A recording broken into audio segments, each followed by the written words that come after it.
You guys and your yak. Shut down my Steam. Yeah, no. Yak, Oh, we yak. can actually talk Steam sale, I suppose. We can Hey, actually, Steam sale is always worth talking. yeah. But yeah. Anyway, we're live. Blah, blah, We're live. Blah, blah, live, blah, blah. He's too busy looting fat But loot. still looting these guys. Oh, my God. See, that's the thing is that I can remember playing the old Baldur's Gate games, and like you'd kill stuff and you'd be all excited to like go through what you found and everything like that.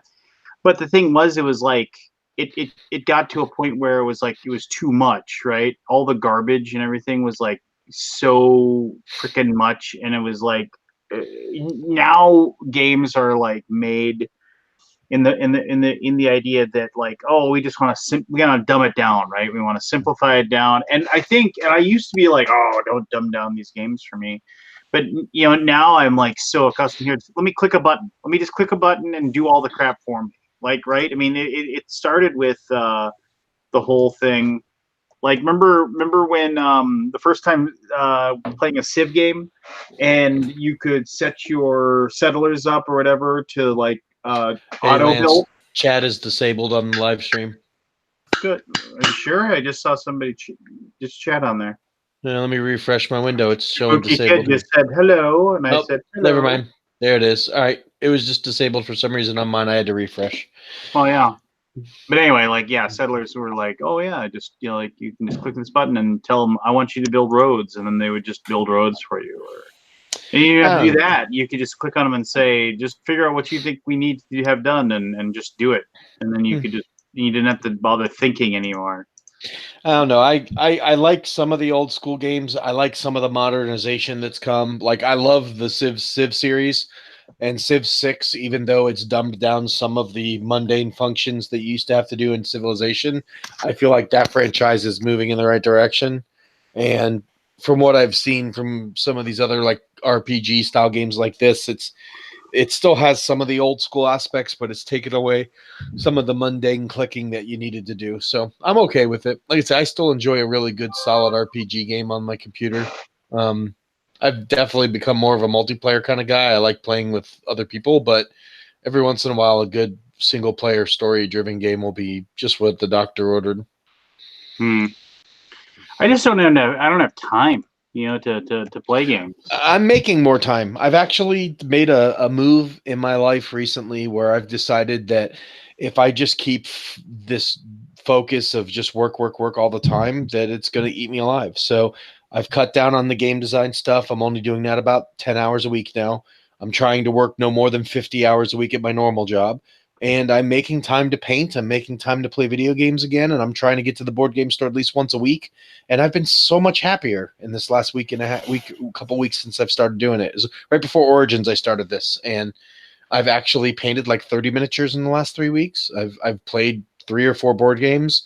I've played video games for about 5 or 6 hours. And I actually feel good for once. It's been way too much focus on work stuff and not enough personal stuff. So I'm taking a little onus on making me happy again. So and it seems to be working. Pathfinder Kingmaker. That's it. That's the game. It looks pretty awesome. Keith gave me the 5-minute elevator pitch, and before he could even finish showing me some of the stuff on screen, elevator takes 5 minutes. Well, he was just explaining a lot of the stuff, and it's a slow ass elevator. It's a slow ass elevator. I'm making my paladin probably right after the show before I go to bed, maybe during the show. Did you get the Imperial Edition? Yes, I did. So here's what sucks. At 50% off, I'm getting the whole thing. I bought it Friday night when I found out the game existed. I'm like, looks pretty cool. I'm going to buy it, download it. I'm going to buy all in at the $90 and get all the content. 3 days later, 50% off. And he'd already played enough hours that Steam wouldn't let him return it. There's two problems with your story, Keith. One, the all-in is $86.95. It's not $90. Plus tax. Two, plus tax. It's minus 44% off. It isn't 50% off. So there's Oh, two problems. It said I don't. 50% off yesterday. Yeah. Well, it's 50% off for the Kingmaker Explorer Edition, Oh, okay. but for the Kingmaker Imperial Edition bundle, it's 44% off. All I know is I paid a lot more for it. All I I know is you are I full of paid less lies. than half.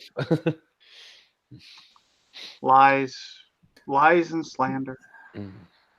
But for 40 bucks, Crap, yeah, that's an easy What buy. that looks cool. Yep. Yeah, I don't. I guess it looks interesting enough. Mm-hmm.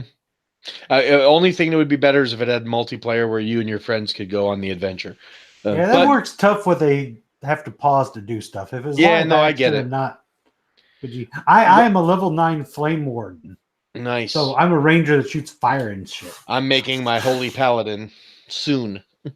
Yeah, if we want to go down the RPG route, I always like kind of despised Pathfinder for the fact that it was just like all of those like all the craziness going on. And I just, as far as like, I'm a ranger that can shoot fire, just like There's another one that's lightning. I just picked it at random because, well, not at random. I wanted to play a ranger, but I couldn't decide. And the character creation is like, oh, here's 5 million character classes to choose from. I'm gonna try the ranger. Sure, why not? Oh God, if they have like a shark warden, I'm in. There's no shark people. You suck.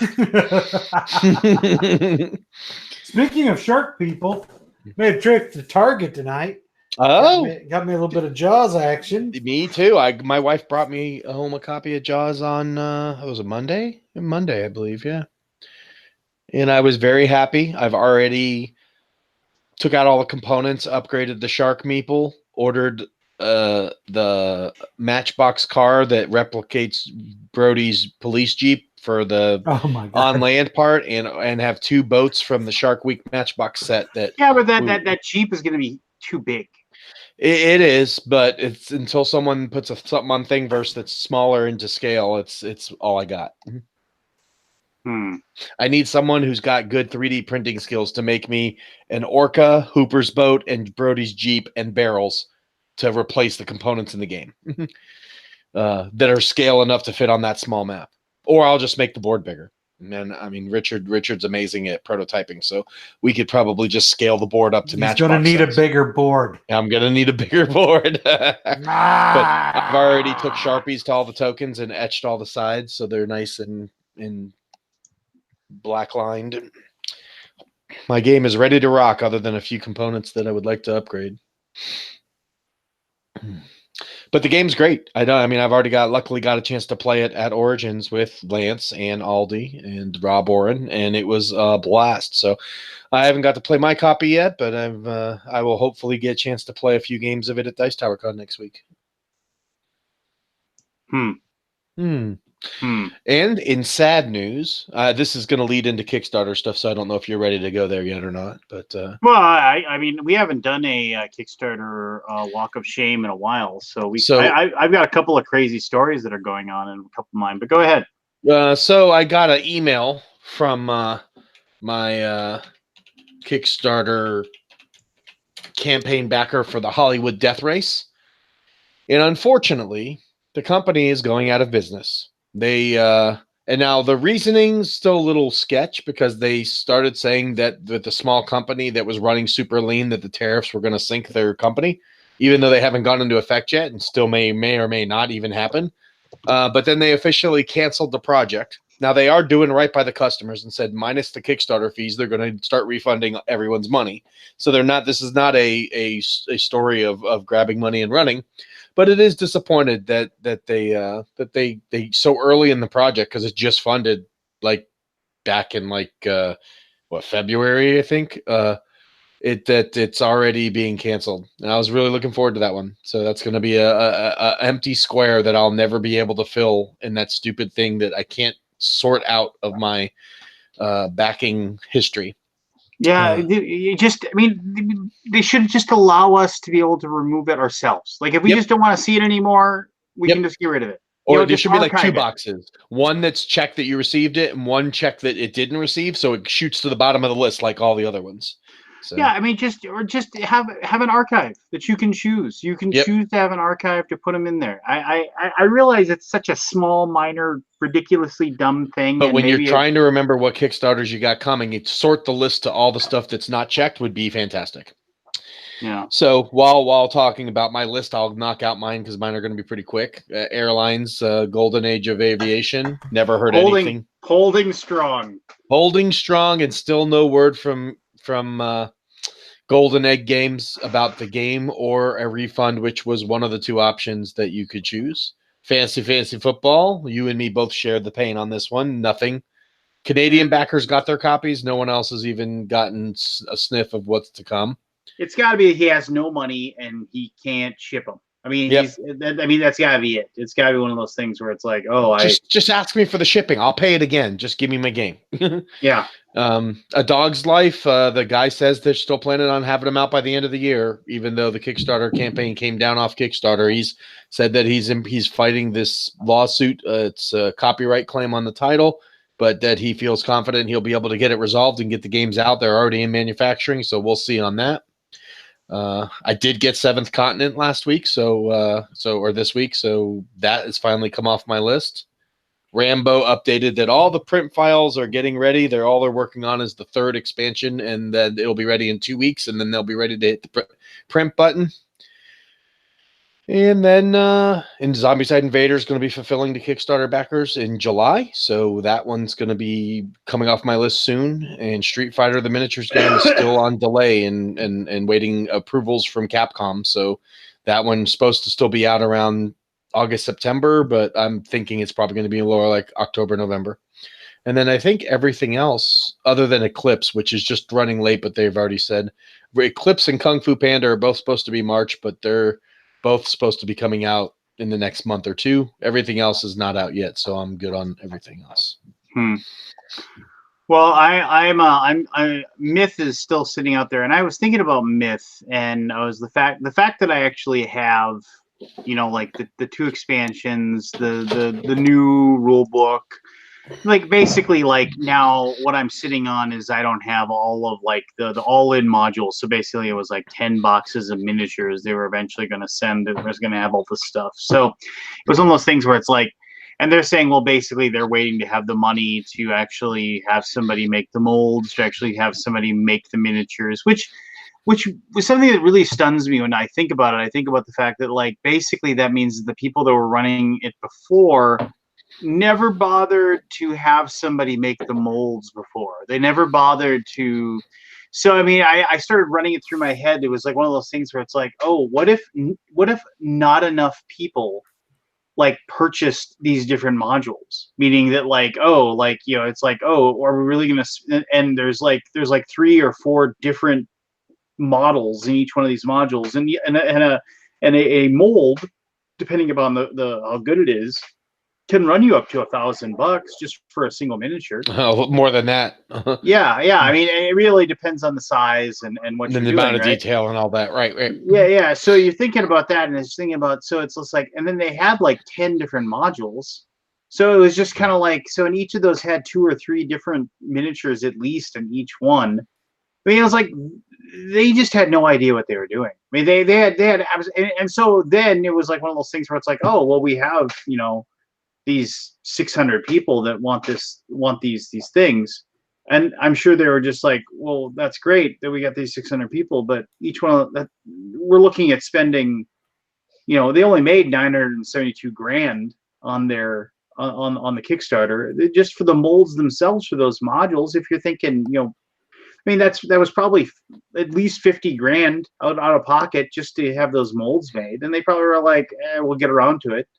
And then all of a sudden they were just like, we're never going to get this done because we don't have any money, And so it was just, I don't know. It was just one. So now at this point, like I am totally comfortable with the idea of me never getting it. I'm like, just like, it's just, I've gotten more than I ever would have expected at this point. And I don't even remember what I pledged anymore. I mean, I gave him, I think, $200 or $300 at some point, like how many years ago now? Like 5 years ago, 4 years ago. So I'm like, I've moved on. Much like the next thing on my list, the lazy gamer, who there are still people that like will make sure they post comments, just like when they noticed that the last time the person that was running the campaign logged in was June 12th, 2018. Somebody on June 12th, 2019 said, "Happy anniversary, everyone. The last time we saw him. June 12th, 2018." But yeah, everybody's, that one's gone. We're just, it's, never going to see it. It's gone forever.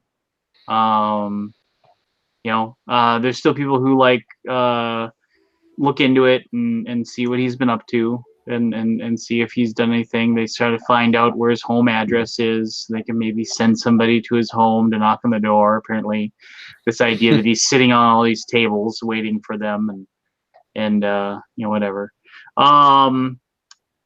There was a D&D thing that I was supposed to get in March 2017. It's still just like the guy actually did like I posted something like 30 days ago about.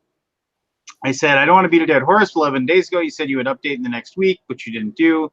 I think your backers would like to hear something from you at some point. Tell us whether or not we're actually going to get our rewards if you're still working them. I don't even care if I'm never going to get this stuff at this point. I would just rather know this is the case so I can just check this project off my list.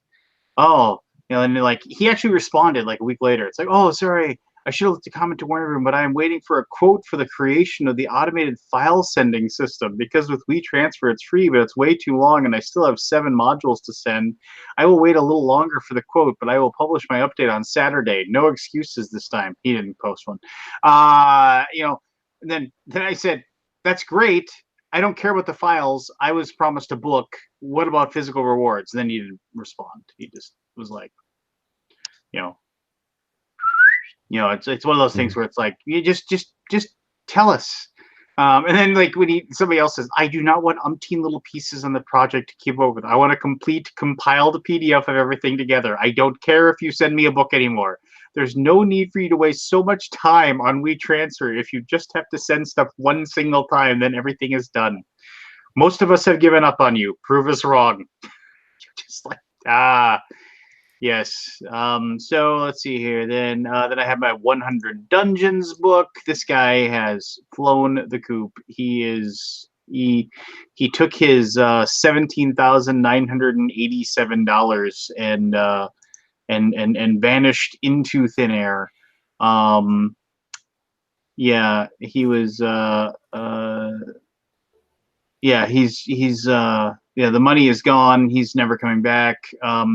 Like somebody, here's one. It says, so I backed this at the forum level, which meant that you were able to like log into this forum that this guy created and then give ideas for how to make the dungeon. So I was wondering if it was still there. It was quiet even when it started, which should have been the first sign. There was a link to the forum sent in update number 16th. As you can see, there's not really anything there anymore. Curiously, though, domain lookup suggests the original owner of the page still owns it and updated it on February 11th. A sign the project is truly dead. If so, why not include this in update? Like, I fear this money is gone down the drain. Yeah, it's gone. It's so, and these are recurring themes in most of these that are just like never going to happen. Fantasy Football, we already discussed that. A box set from Dungeon Crawl Classics that was due back in August of 2018. But people are they're being fairly responsive and explaining, so they are everybody's being very understanding. Diceborn Heroes, the game that I thought that I was, I was excited about. He actually posted, and even though he said that like, oh yeah, the games are on a dock and they're being loaded into a boat and they should be here like 3 months ago, he finally admitted that he doesn't have the money to get it on a boat and get it over here to have somebody actually like distribute the games.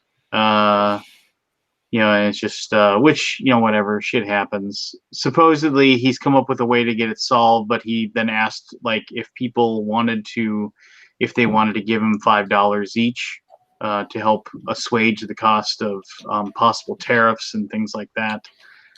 And And some people are more than happy to pony up to $5. Most people are like, why don't you show us pictures of it in a warehouse in Canada, and then I'll actually think about it. But until that, yeah, nothing's happening with that one. God. Though once again, I'm proud to say that I do not have any outstanding pledges right now. Like, everything is at least ended, right? I don't have any ongoing things going on. I have 5. I have 4. I had 0. I had 0. And then Role Player added a new game. Yep. had to back Same. that. I backed Alter Quest, which I think finished today, so that's kind of gone now. What else did I back? Hold on. I'm backing the Role Player, Powers Game Corner, Hack. Berkey's 2.0 for the new Viking mat, Yeah, I'm gonna back that for some of the accessories. Endeavor Age of Expansion, and That one the I'm backing Isle as of well. Cats. I did not back Isle of Cats. I'm excited for Isle of Cats. Why are you excited about Isle of Cats? I love Tetris piece games, and that looks like a good one.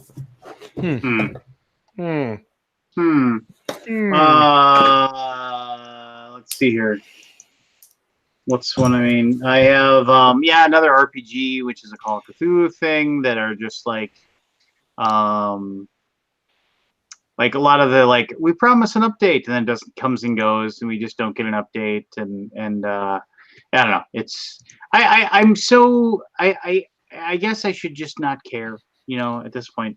But it's just really no. There was one. So Pelgrane Press is actually a pretty well-known publisher of role-playing games, and so when their Call of Cthulhu the Yellow King module was super late, I was like, that doesn't sound like them, because it's like they you see them at conventions. They have big booths. They have lots of games. They publish lots of things. So you're just like, how has this not come out? And they're like, we don't know. And they literally are like, we don't know why we haven't heard anything or whatever from the person who's publishing it. Well, so apparently, I won't read the entire update, but it just came out today.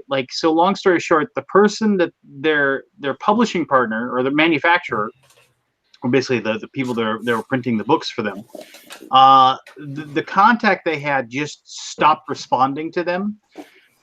And they couldn't get them to respond, and which is weird because wouldn't you at least have a phone number for them or something you could contact? But they couldn't get a response from them, so they had no idea if the books were being published. So finally, they just used a generic info at their email, info at bookpublisher.com or whatever, and they managed to track down a director of the company, and they literally they told him, what do you mean we're publishing your book?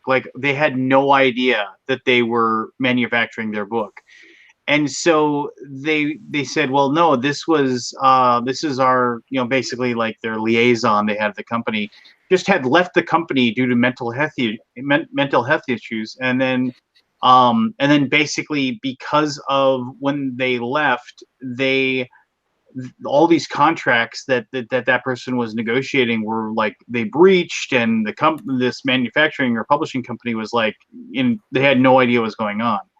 So they actually sent them pictures of their books and their files, and the publishing company actually had printed them off, but they didn't know what the books were for or had any idea. So they just put them into storage in some warehouse somewhere. And they didn't know, because they didn't have any of the emails, which is also, it's how do you not have the emails? Which is what kind of company are you going with here that just has no clue what they're printing? A single point of failure for something where you're creating thousands upon thousands of books. But regardless, so then they eventually were able to find their books, find the slipcase that they're making for those books, and then now they're finishing off the last art for the slipcase and everything like that. So even though it's super late, and they're hoping everybody will have their books by September, which is just an incredibly weird, how did this happen kind of thing in this day and age. One person just basically flying the coop, and everybody else is nobody has any clue. Yeah, we just we made a we published all of these things, but we have no idea what's going on with them. I'm also backing Super Fantasy Brawl. I don't know if you've seen that one. It looks interesting, but it's again a thing where I'm like, okay, cool. I clicked the little red reminder button thing. $89 for the all-in though is about as cheap as you can get for the amount of minis that came in it. I figure worst case, if the game ends up not being great, I can resell it. But they're giving a lot of plastic away for a very low price, which is surprising. Well, doesn't that raise like a little bit of a warning bell in your head then too? I mean, it does, but it's $89. I figure the worst I'm going to be out, it's under 100 if this doesn't fund, but I'll be mad if I didn't because it's such a good deal. Because the retail version of this game is probably going to be twice that.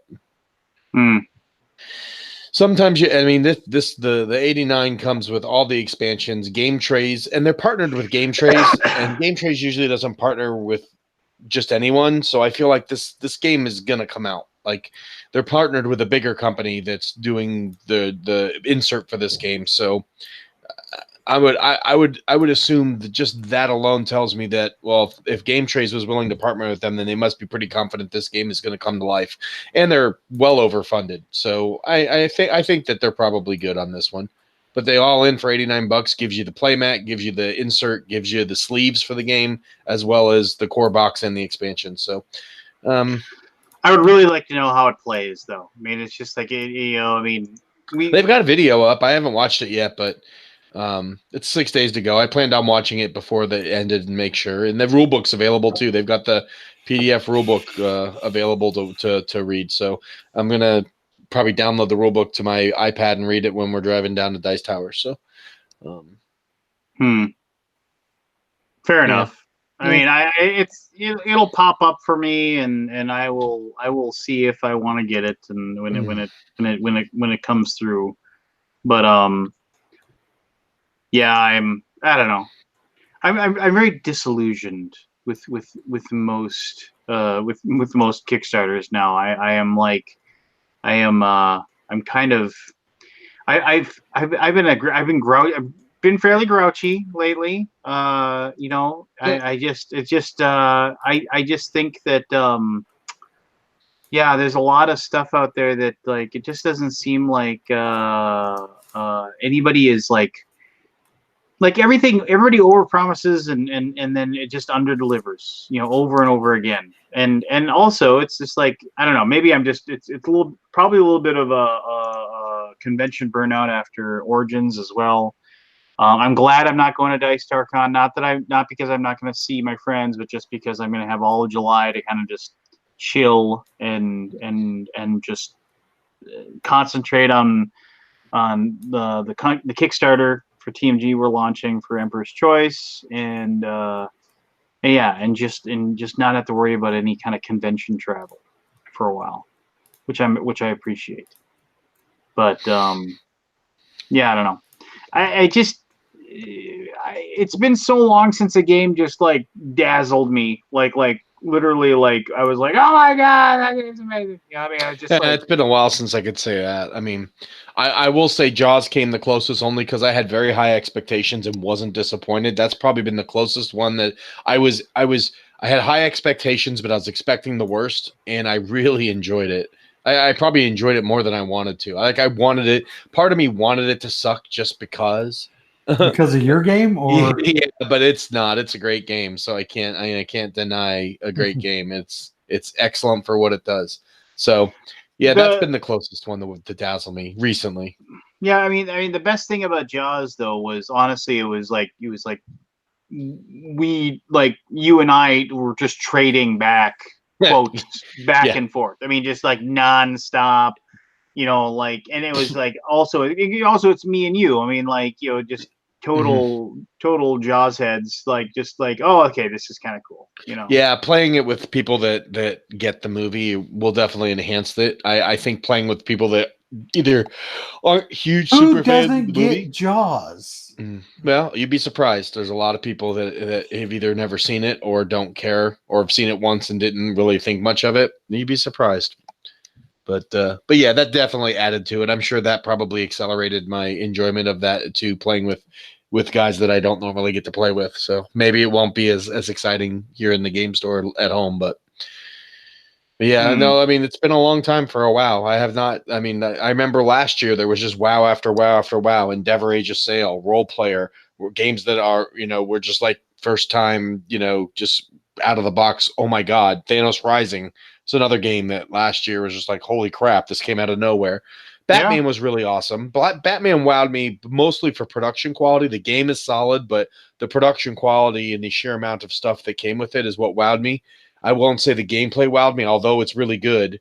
It wasn't anything that like revolutionized anything for me. But last year, I felt like there were just more games that came out by this time that just completely like, holy shit, I didn't see this coming. This game is awesome.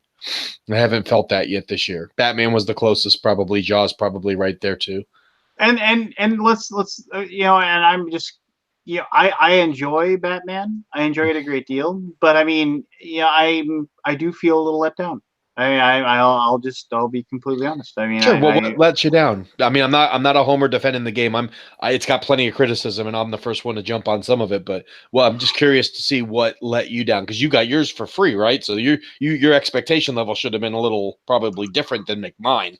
Well, the presentation is without a doubt absolutely amazing. I mean, there's I have no complaints as far as that goes, and as far as like just they knocked it right out of the park. I mean, as far as that goes, but I mean, it's one of those games where it's I felt like I had to dig.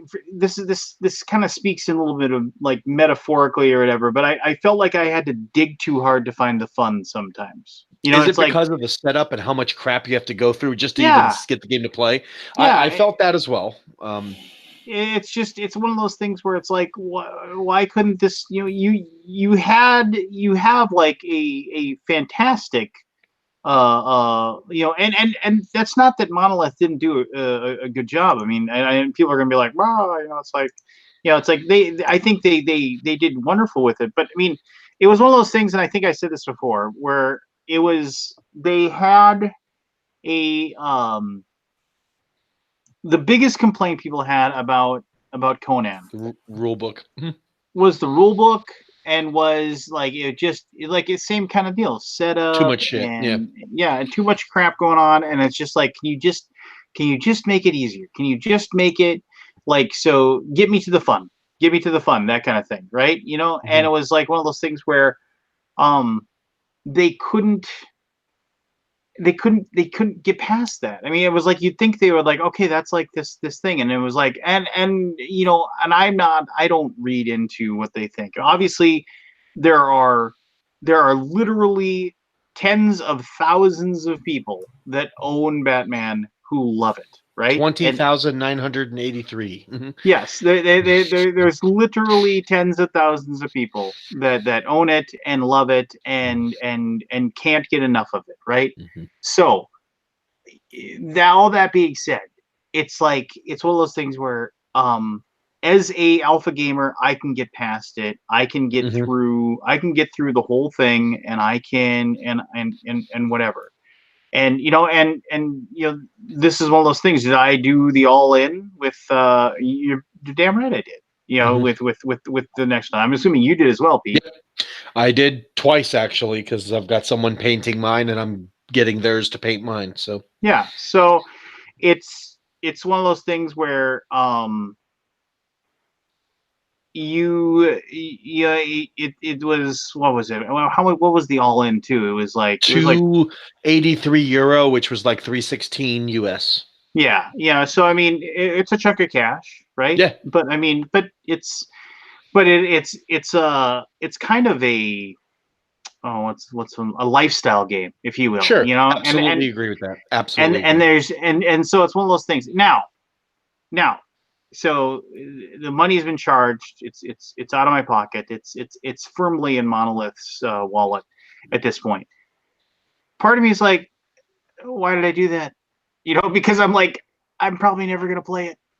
I'm probably never gonna play all of season 1, let alone add in all of season 2. See, I have the same deal. I've got a couple big Kickstarters that are either just arrived, like Seventh Continent. I mean, the amount of stuff that came in Seventh Continent, now granted, it's not miniatures, so the boxes aren't like covering an entire table.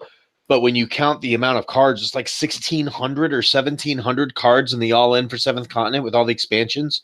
Yeah. And the sleeves for all that. And so, I mean, it's mind blowing. And I'm sitting here thinking to myself as I'm looking at this on the table, I'm like, I don't even know where to start. There's so much prep work just getting the game ready to play, getting everything sorted and numbered in the little dividers, getting all the cards swapped out because there was a printing issue where the old cards knew, well, actually, I got a third of printing, so it doesn't have that. But the people that had the original one have to replace cards and stuff. I mean, there's so much in the game, and I'm like, why do I do this to myself? Why do I always get attracted to these giant Kickstarters?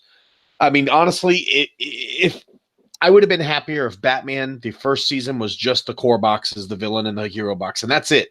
And everything else that came in that Kickstarter was the season 2. And what is season 2 now is actually season 3. Because I felt like if all I got was those 2 core boxes, I would have dived in and I would have explored through those boxes and played the game a lot more because it was a lot less fiddly stuff to go through. But the fact that I got 7 giant boxes and like 200 and something miniatures and 50 something scenarios, it's so overwhelming that I've honestly only played it about 5 or 6 times now. And I would have expected to play it a lot more than that. So, and a lot of it has to do with the fact that it's hard to get people to sit down and play a game when it takes you 30 minutes to dig through all the boxes and get it set up. And it's one of those games you have to have it set up at a table and just let people come in and play. So I hear you. And I'm sure a lot of people, I saw someone in chat mention Joan of Arc. That's another one. I got a friend of mine who got the Joan of Arc pledge and is thinking about getting rid of it. And I said, well, let me think about it. And I don't need it. It's going to be ridiculous amounts of boxes. But if I get a good price on it, I'm probably going to buy it. And I'll probably play it 3 or 4 times and it'll probably be awesome. And then it'll probably never get played again because there's just so much stuff. It's just hard to bring it to the table. Hard to set it up, and I do it all the time. Every one of Command's games, I've got Hate, I've got Rising Sun, I've got all the zombie sides. I played it once. I got it. I was like, I'm so excited to see these minis. These things look amazing, and I got it. I set it up, played it once, and it sits up on top of one of my shelves now. And the sad part is the game's good, and I would probably really like to play it. The problem is in my game group, I don't have enough dedicated people. I like the only way to get games, these lifestyle games, like the games that Command puts out, like the games that Monolith puts out, like the games that, some of these other companies, you have to have a group that is interested in playing those type of games and are willing to all chip in and jump in and help set up and spend an evening playing it and play it multiple times in one evening so that you don't have to set it up, get your money's worth out of it by playing it, for 4 or 5 hours one night and order pizza and just hang out. And that's the problem, is that I don't have that kind of time in my life to do that. So to bring it to the game store and expect to get it played is really like pulling teeth because it takes so long to carry it and set it up and do that.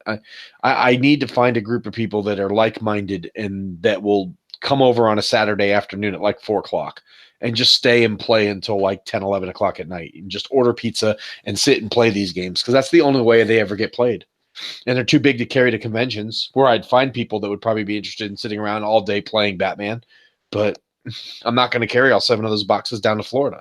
So, hey, Lance, Kabuki said she's tired of staring at me. You've got it locked on, Keith. Well, just tell her to close her eyes and just like what did yeah, I mean, I don't know. I am, I've kind of reached this point where I wish I was in this mood more often because I've been kind of spoiling for a fight. I was kind of mad when Richard Hamm said he wasn't going to be on. I was like, dang it, I really wanted to get an argument about Star Trek or something. And so I was kind of spoiling for an argument. And but if I was in this mood more often, more of like the last remaining games that I just never play, that for whatever stupid reason I hold on to, would be picked up and would be dragged off to the guy that just liquidates all my stuff and just takes it. And I would probably be down to like 150 games. If I had an easy way of getting rid of a lot of the games in my collection, I would do a massive purge too. But the problem I've run into is that I've flooded my 2 local game stores with a lot of my used games from the first cuts. So they're not really wanting to buy mass used games anymore. And the ones that I've gotten now that I've gotten through the first cuts of just the junk are ones that actually have some value. And it's not easy unless you want to deal with going to the UPS store 5 times a week. It's just tough. Like, I should probably rent a table at the Dice Towers flea market day and bring all my stuff down, but I don't really have time to get it ready. So I'm going to miss an opportunity there. That would have been a great opportunity to pack up the back of the car with 50 games and go sell them. Are they full up? I mean, do you think could you get a spot if you wanted to try right now? I don't know. I haven't checked yet. I would. And you should. I mean, even if you brought 20 games, right? You bring 20 games, you're never going to play. $10 a piece and just get rid of them. Yeah, $10 a piece, and just say, or you could just say this: bring 20 games, and say, unless they're like, I mean, as long as the MSRP in the game is $50 or more. Just say $20, and if there's 20 of them, say $20. If you give me $250, you can take the whole lot. And then because some guy there that's a flea market guy would walk over and hand you the $250 and just pick your boxes up and move them over to his spot, and then he'd make you just to make the quick turnaround. Yeah, if and maybe there's time. I mean, I don't know. I could probably pack up 20 to 50 games in enough boxes to fit in the back of the Jeep, but we'll see. I don't know. I'll have to find out first if they even have space left in the flea market, because that's like a perfect place. Like if I could have one of those flea markets in my hometown once every 6 months, I'd be a happy guy, because I'd be able to probably get rid of $300-400 worth of games, which would be like $1,000 worth of SRP games every 6 months or so, and that would probably be enough to cover my Kickstarter spending and cycle stuff in and out of my collection, which is what I need to be better at, because over the last couple months it's been all intake and not enough outtake. Origins, my Origins boxes came home, and it's just like, and admittedly I can shrink them down, like like I have all of Rook City, which I can open up the expansions and get them. You can get everything in the 2 big boxes. So I got. Yep. I got that, but I picked up I grabbed if I can actually turn around and look, because I haven't put any of them away yet. But some of them like Barnacle Bay and Skull Tales. I can't do anything with that. I didn't get Barnacle Bay. I should have, though. They have a Wereshark mini in the game. He's pretty cool. And the game's fun too. It's really good. What's really good? Magna Storm. I was surprised that Magna Storm was so good. That is a really good. It looks.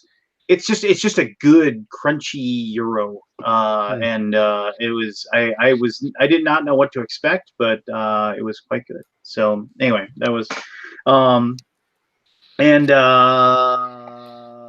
I was thinking about this. I mean, I realized this we're talking business here a little bit, Pete, but your boss Adam, maybe I have to research it, but maybe I'll take you up on the offer for the Cthulhu Death May Die. Okay. If he was serious about, because about the thing. So I mean, the thing with the guy with the stuff and the talk to him at Gen Con. Yeah, I don't know. I have no idea where that's at. But I was like, that was one of those where I was like, oh, I should back this. And then I was like, and I backed it for $1. And I was like, oh, I should really do the Pledge Manager. And then I was like, and I didn't even buy like the Giant Cthulhu mini, which doesn't even come into play for me one way or the other. I'm like, oh, Giant Cthulhu mini would be kind of cool, but I'm not like, oh, I gotta have a Giant Cthulhu mini. I mean, I just like whatever. The Cthulhu mini that's in Cthulhu Wars is huge enough. Mm-hmm. Gen Con is weird though, man. Have you looked at I've been looking at the list a little bit. I mean, just kind of perusing it, and nothing. No, I haven't even looked at it yet. Nothing's jamming me. What about you, Keith? You're just sitting there like a big lump. He's Like, playing. He's playing You guys are Pathfinder. talking, so I'm letting you talk. You're playing your Pathfinder game, aren't you? No, let's take a look at not the at old all. Gen Con You list. guys are talking about games that I haven't played, and have no opinion on. Jesus, so there's no reason there's for me to already interject. 350 titles on the list. I've been staying up on the convention preview so that I don't have to get hammered by all 500 games in one session. So Let's do just every for time new sale. stuff comes up, I am prioritizing. One thing I've noticed is a lot of the crap in the preview. Crap, that's really nice of me, isn't it? Is already released. Like, there's a ton of stuff that's already out. Yeah, I'm going. There's only actually 28 for sale titles, which surprised me, but there's 350 titles, so a ton There's of more demos. than 28 for sale titles. I just filtered by for sale, and it's showing you've 28 filtered titles. poopered something up. Hey, can I want to say You something. didn't hit view all down at the bottom, did you? Show all. I want to say something that's like that's all like I want to say something. I want to give a shout out to a guy that I normally don't do this because it's just not my thing. I don't normally do this kind of thing. If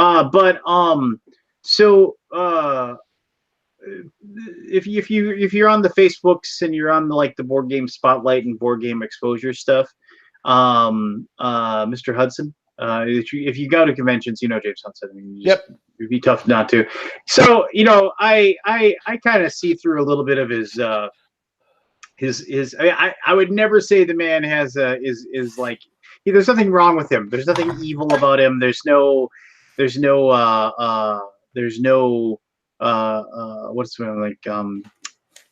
there's no snake oil salesman with him, but he definitely is a guy that he definitely knows like the look he portrays, and he definitely does know that like he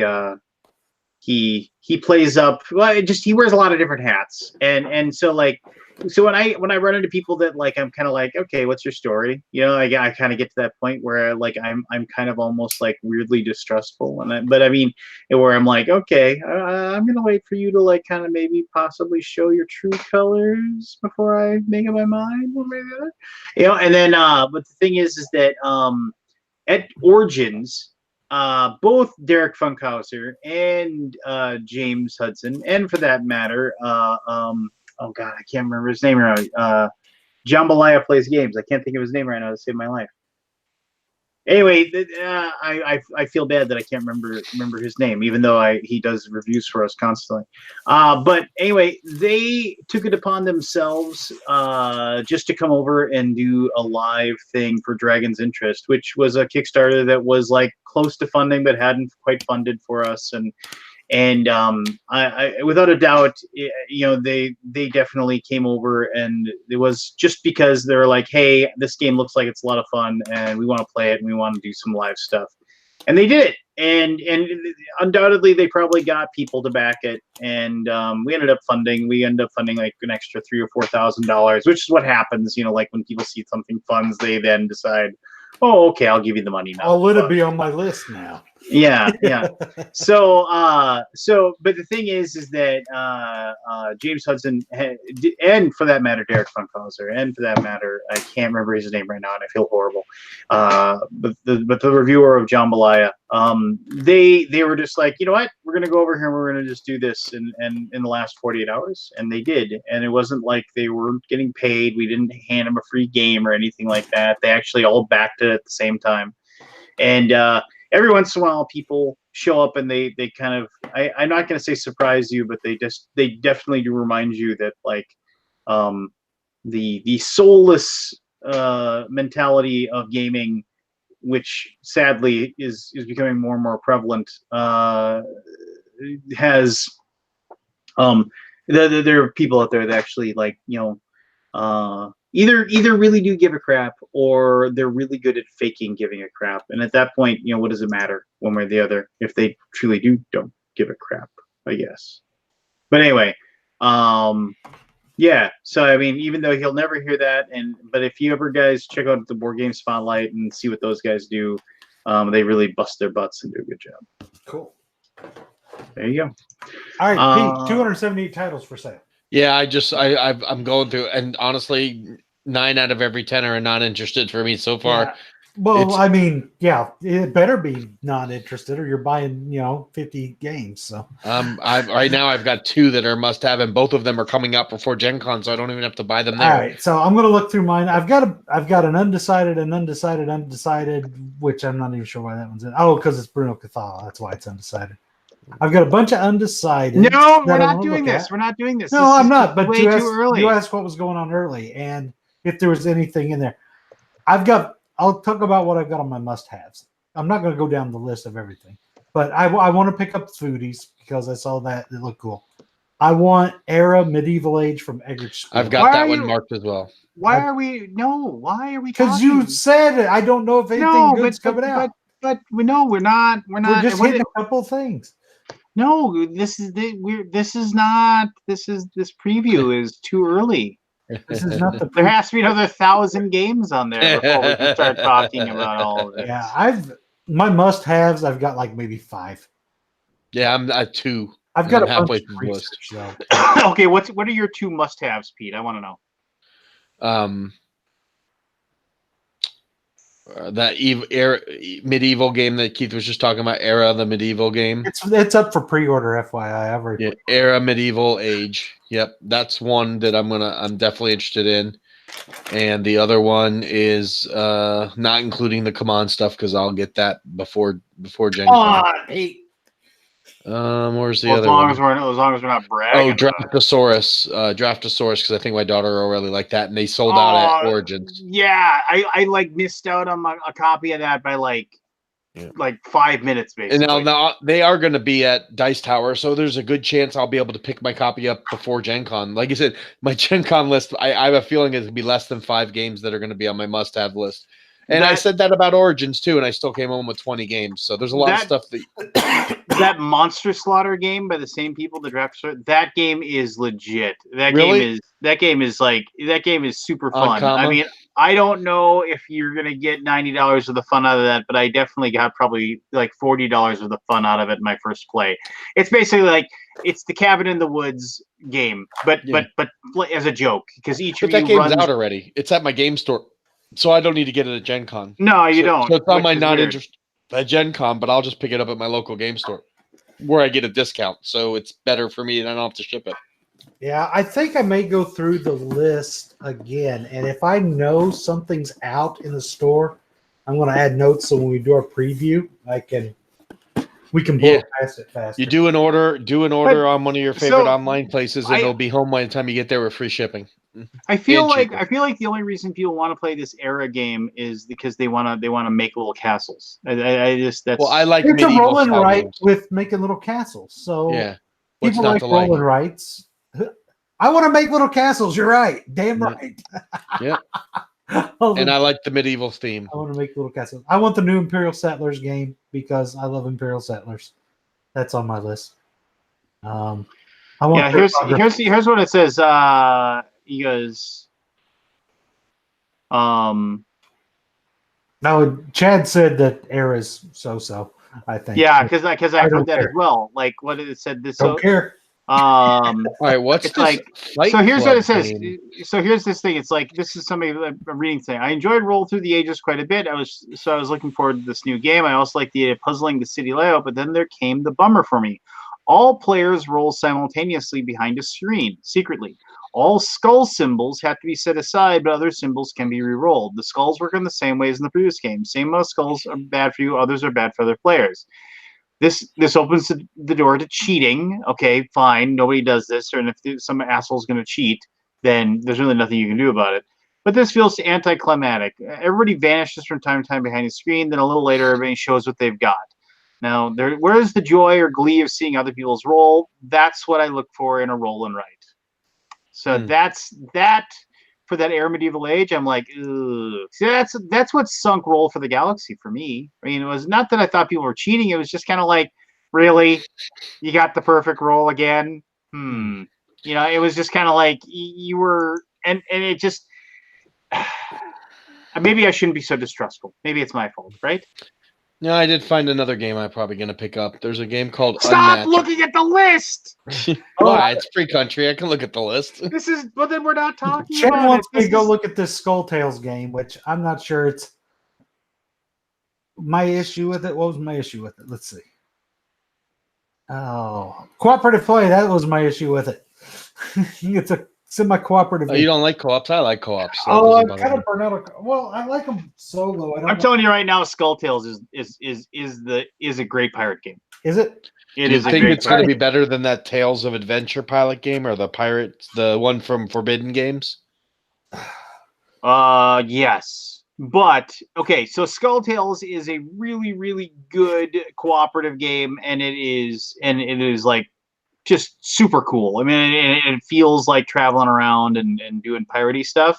Mm-hmm. But so if you want a competitive game, wait for oh god, I can't even think of the name of the game now. I wish that game Keith wanted to fund had funded, because that looked like it would be a great pirate game. Yeah, that is a great pirate game. But no, wait for that game to come out, or wait for oh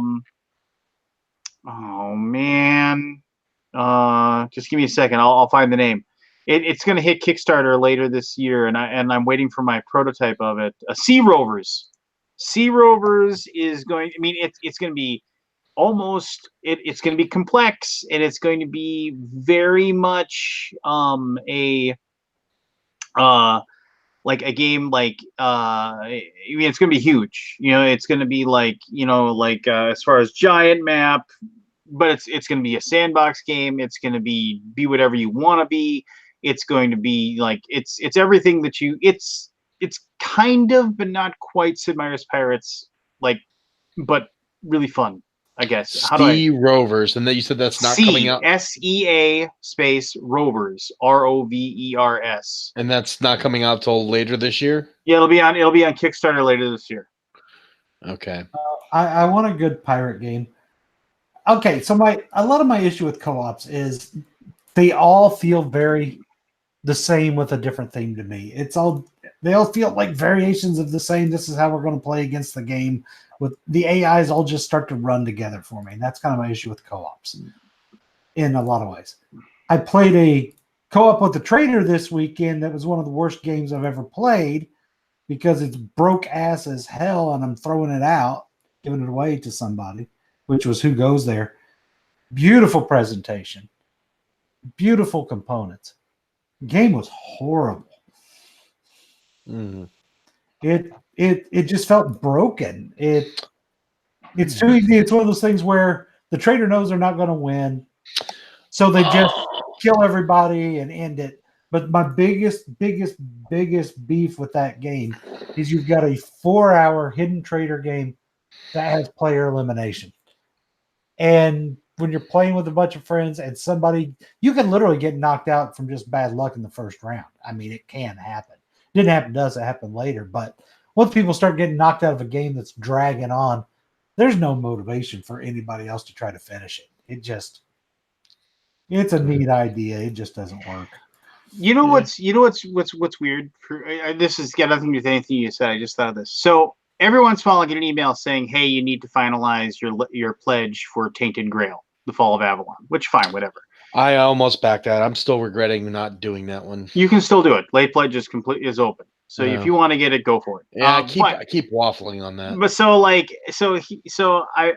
it's like one of these things where it's like basically I can get the all in for another like $140 or whatever if I wanna do that, right?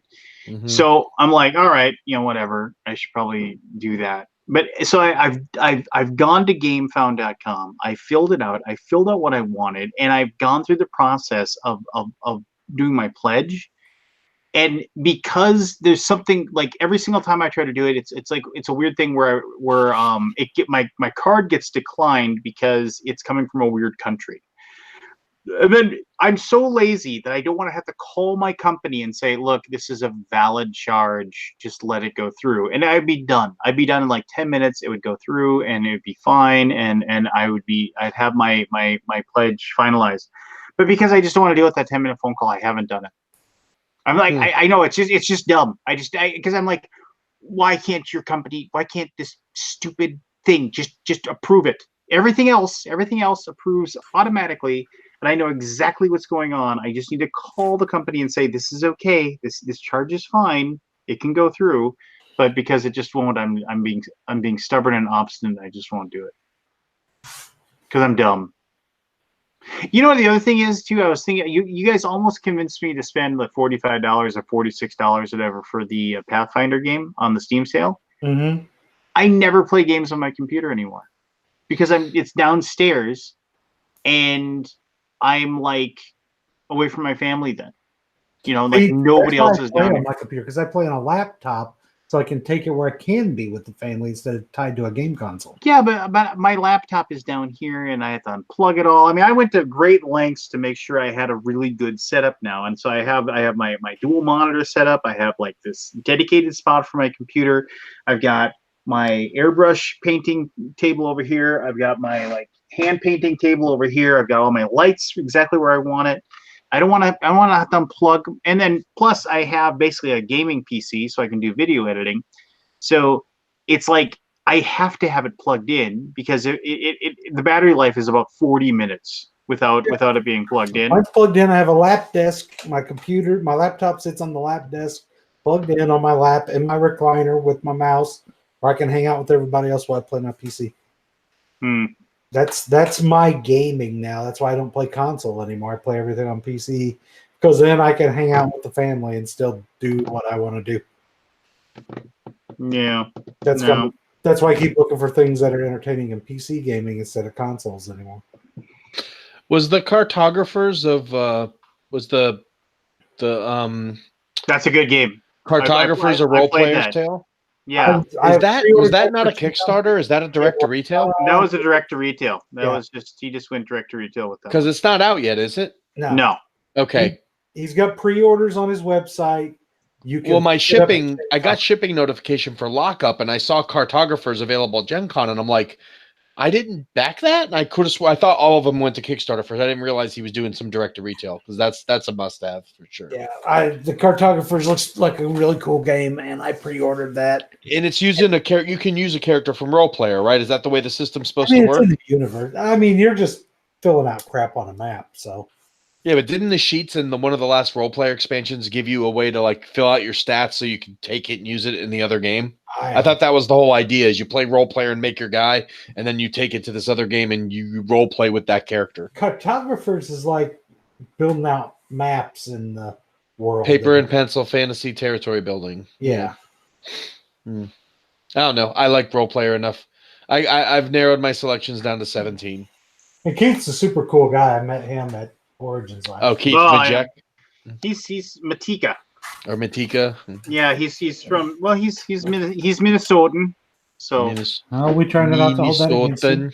Yeah. Now my goal, even though I will likely be, I will have my daughter with me and likely the rest of my family with me at Gen Con. My goal is I'm not going to buy anything.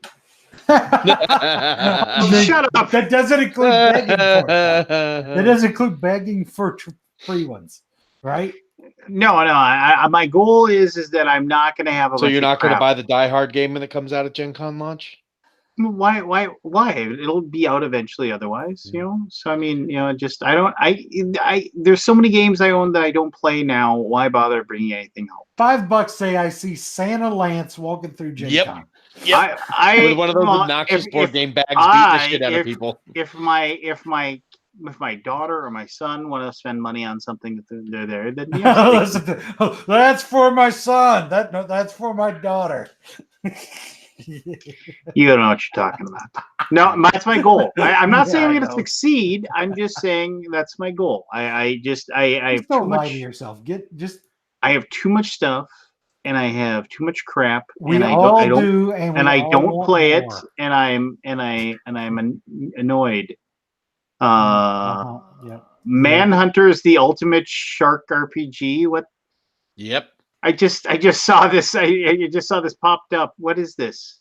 A Manhunter is, or Man-Eater is actually the name of the game. Man-Eater is it's a single player RPG where you play as a shark and you are trying to grow and get revenge on a guy who killed your it's weird. Your shark daddy killed his dad, and then he killed your shark dad, and then you grow up as a small shark trying to grow up to be a big shark to get revenge on, and the guy's name is like something. It's like Sharky Pete or something like that. The game was made for me. It totally was made for me. I don't know. Your description sounded horribly confused. Yeah, it's the problem is the game has been marketed for like a year and a half now. I thought it was supposed to come out this year on Steam, and then they signed a deal with Epic for a 1-year exclusivity, and now they're taking longer to build it because they're going to put that extra money that they got from the Epic deal into the game. So now it's not coming out till next year, but they've been advertising it for like 12 months already. So I've been seeing different stuff on this game and it's been changing, but it's basically like Jaws Unleashed or Echo the Dolphin, except with a cool backstory and a more robust leveling up system. And you can choose different types of sharks. So you can choose what kind of shark you want to be. And then you start off as a small shark. And as you eat more people and find more food sources and stuff, you start growing and you get more abilities and stuff. It looks pretty awesome. I hate that it's not coming out till next year now, but if they're going to put all that money into the game and make it an even better game, then I'm all for it.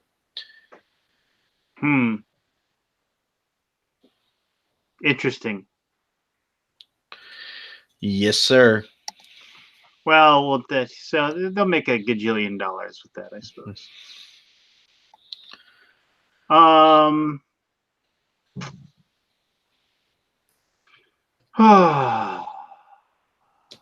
I've been listening to a lot of Coast to Coast AM radio because I turned my daughter onto it and she thinks it's hilarious. So I do enjoy listening to people. I did find this out. Two things. So like I read an article once about how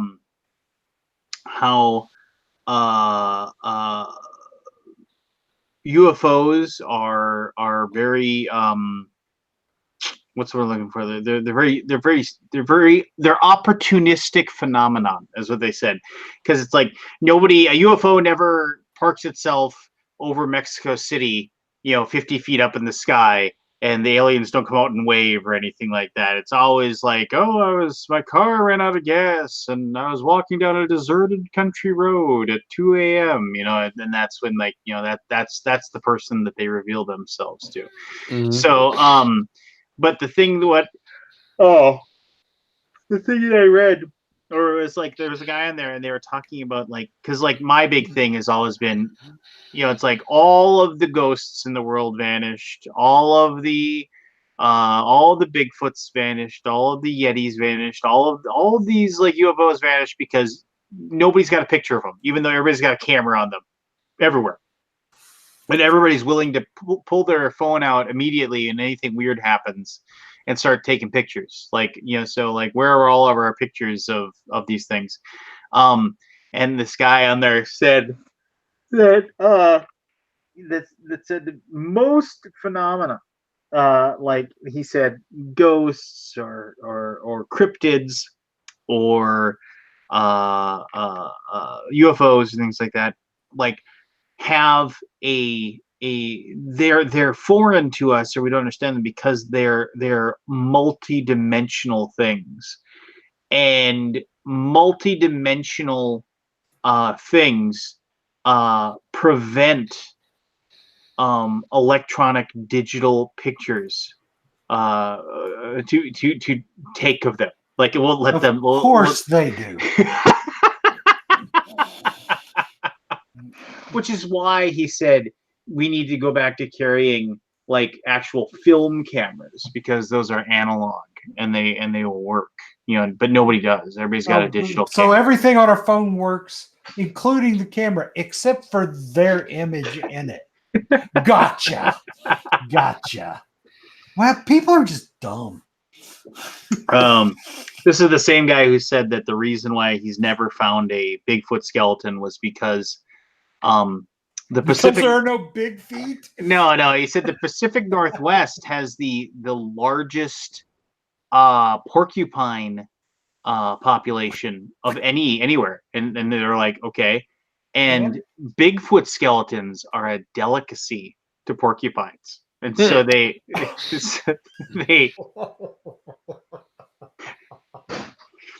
they just eat the bones. Oh my god, stupidity hurts Fantastic. me so much.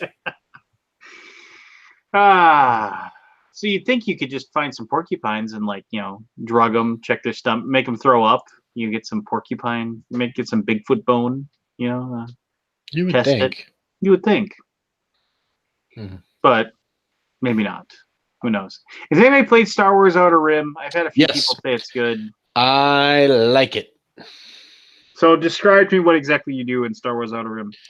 So you'll choose a character from one of like 6 different characters that come in the game: Boba Fett, IG-88, Bosk, Jyn Erso, Lando, Han Solo, and then there's 2 FFG, not FFG created. One of them was in Rebels, and the other one I think is a FFG created character that are part of like Imperial Assault and stuff. So 2 nobodies in the Star Wars universe, but are part of the Star Wars universe now. And you'll pick your characters, and you'll start off with a basic ship, and you will basically play a style of game very similar to like a Merchants and Marauders, where you're going to pick up and deliver, if you want to do the cargo runs, items from one planet, take them to another planet to get money. You can also do bounties, which are similar, is that you'll pick up a bounty somewhere. You'll have to go find that person on another planet, either to eliminate them or take them to another planet to turn them in. There's some ship combat with patrols from different factions. It's a 2-hour game that's similar to the Firefly / Merchant and Marauder style of pick up and delivery space action, but it's fun. The rules are pretty streamlined. It's got a lot of story elements to it, and I've played it 3 times now, and I've enjoyed myself on all 3 plays, and would play it again. And What's probably will the play. playtime on it? The first game is going to be about 2 hours, maybe 2.5. But then after that, once you get a group of people that have played it, it's going to be like a 90-minute to 2-hour game. And you can set the victory condition. It's got a slide track that goes all the way from 1 to 12. The standard game is 10 points for fame, how much fame you need to win. But the introductory game, it says to play to 7, and then you can play a long game to 12, which will probably be like a 2.5 to 3 hour game. But you can slide that Fame scale. is Merchants and Marauders. Huh? Playing to 10 fame is Merchants and Marauders. Yeah. So I enjoyed it. Now, I've not played Firefly, and it's been many years since I played Merchants and Marauders, although I do remember really enjoying the game. So I can't really say how close it is to that, but from the people that have played those games said that there's a lot of shared elements, but this game is probably a little more streamlined than either of those 2 other games. I played Merchants and Marauders Saturday. Wow. See, I haven't played mine in Is that a new expansion, Merchants and Marauders Saturday? Yeah, it is. I did play it with the expansions too. So, but I really liked Outer Rim. I thought it was a good implementation of the engine that they used from Firefly. I think the game is fun. It's not better than Rebellion, but Rebellion's probably still my favorite Star Wars game. But it's a really solid effort at a pretty decent price point. The components are pretty good. I'm happy to play it again. It gets to the table probably more than Rebellion, because Rebellion's closer to a 3-hour game, and only 2 players, where this will play up to 4. So good game. I would recommend it if you like Star Wars, classic Star Wars 2. It's all characters from the original. Hate Star Wars. It's just the worst ever. Yep.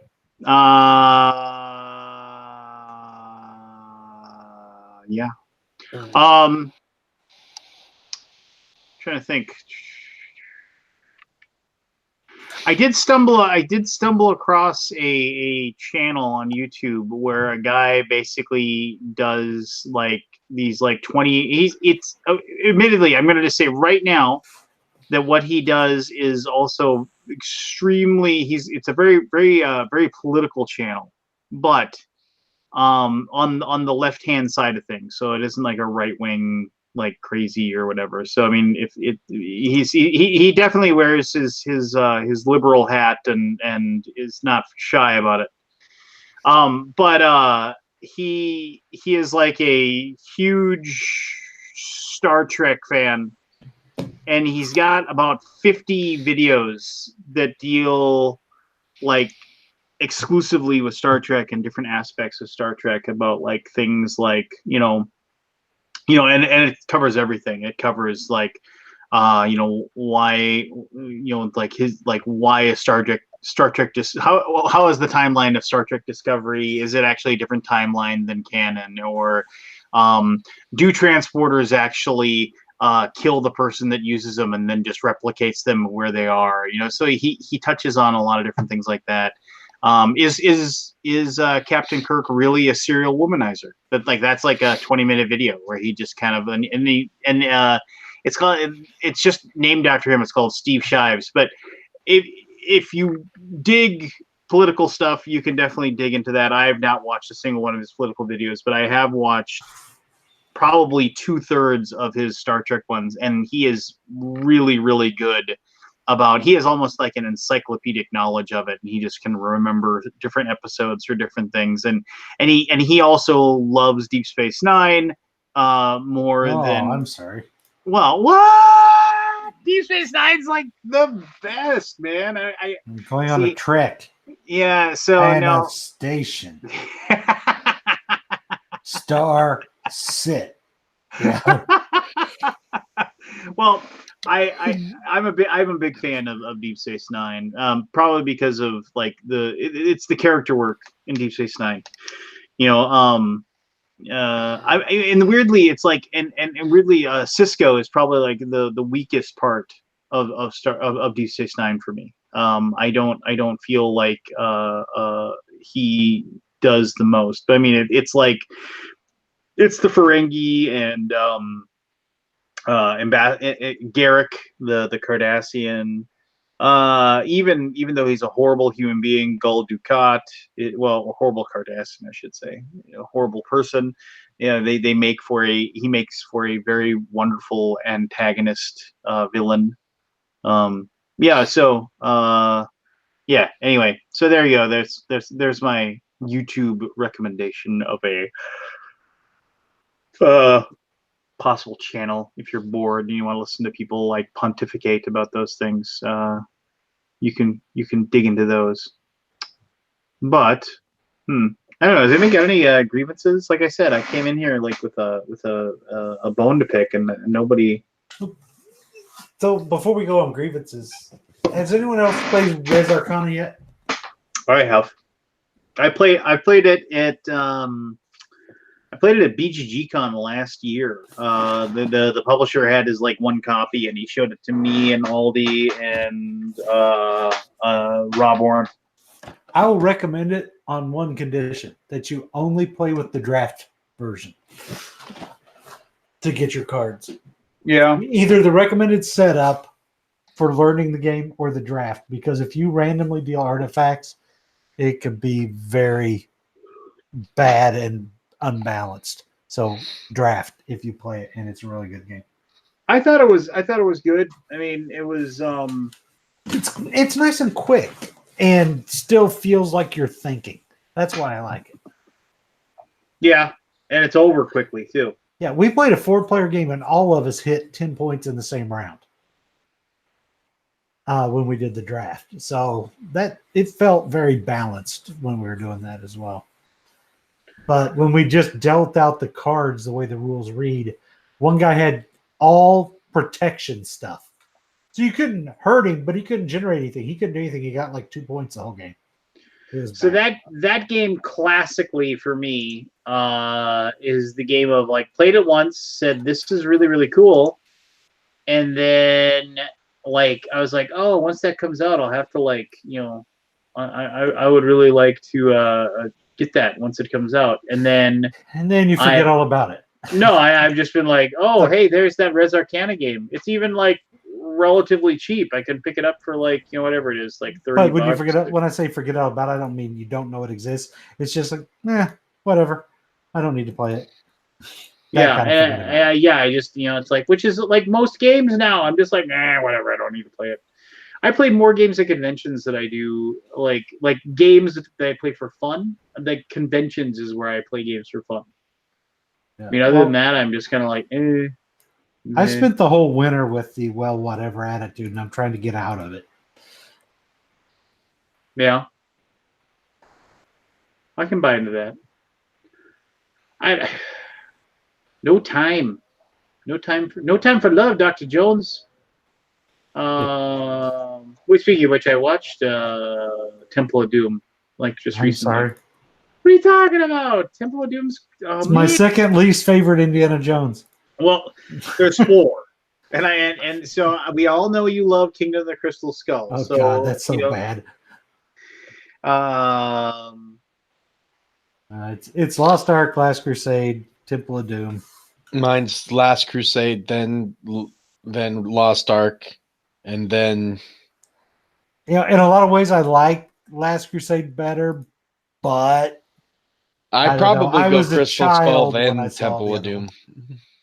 Oh my God, you're even worse than me on Temple. You of know, I Doom. rewatched Crystal Skull not that long ago, just for I was Nuclear painting. refrigerator. That's my answer. I was Just like paint. Space Yeah, Layer. there was It's some bullshit. definitely scenes that I wish would take it out of it, but yeah, my movie about aliens and crystal skulls need to be grounded in reality. I'm a little bit upset about that that refrigerator too. Oh, it's just so it was just unnecessary and dumb.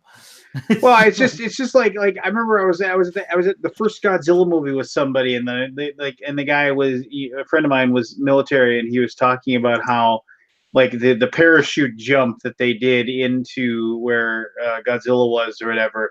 He's like that totally was unrealistic, and he starts going off on how like the military would have really done that, and I was like, yeah, I mean, God, I mean, it just it totally drew me out of the reality of the giant prehistoric Godzilla monster walking around. It was like you're really worried about the reality of I mean, I understand if it's important to you, like if it needs to make sense, but I mean, Well, when you put something real world in a movie, even if the rest of it's fantasy and the real world elements just don't work with basic physics and science, it pisses me off. I'm okay with the fantasy parts, but the things that should be grounded in reality should stay grounded in reality. Well, that's a disconnect for me with movies. It bugs the crap out of me.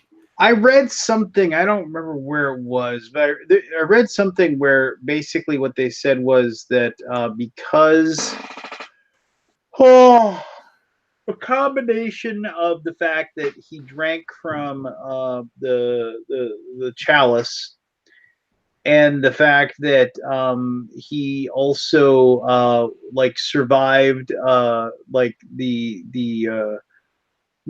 Ark of the Covenant, like he survived like the power of God. They said that Indiana Jones actually like has like something supernatural to him as far as like resistance to damage and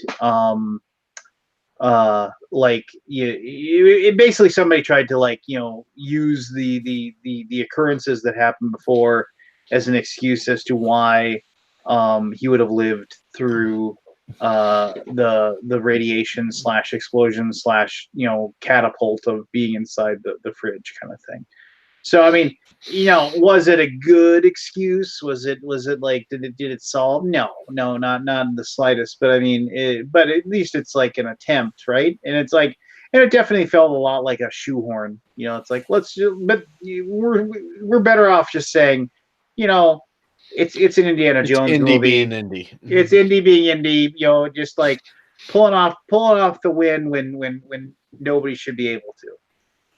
The $86 million man is here. Hey, Scott. How goes it, guys? Hey, what's up, Scott? I don't have much time. I'm still sick, so well, I figure I'd say hello. Well, I appreciate you saying hello. Are you feeling any better?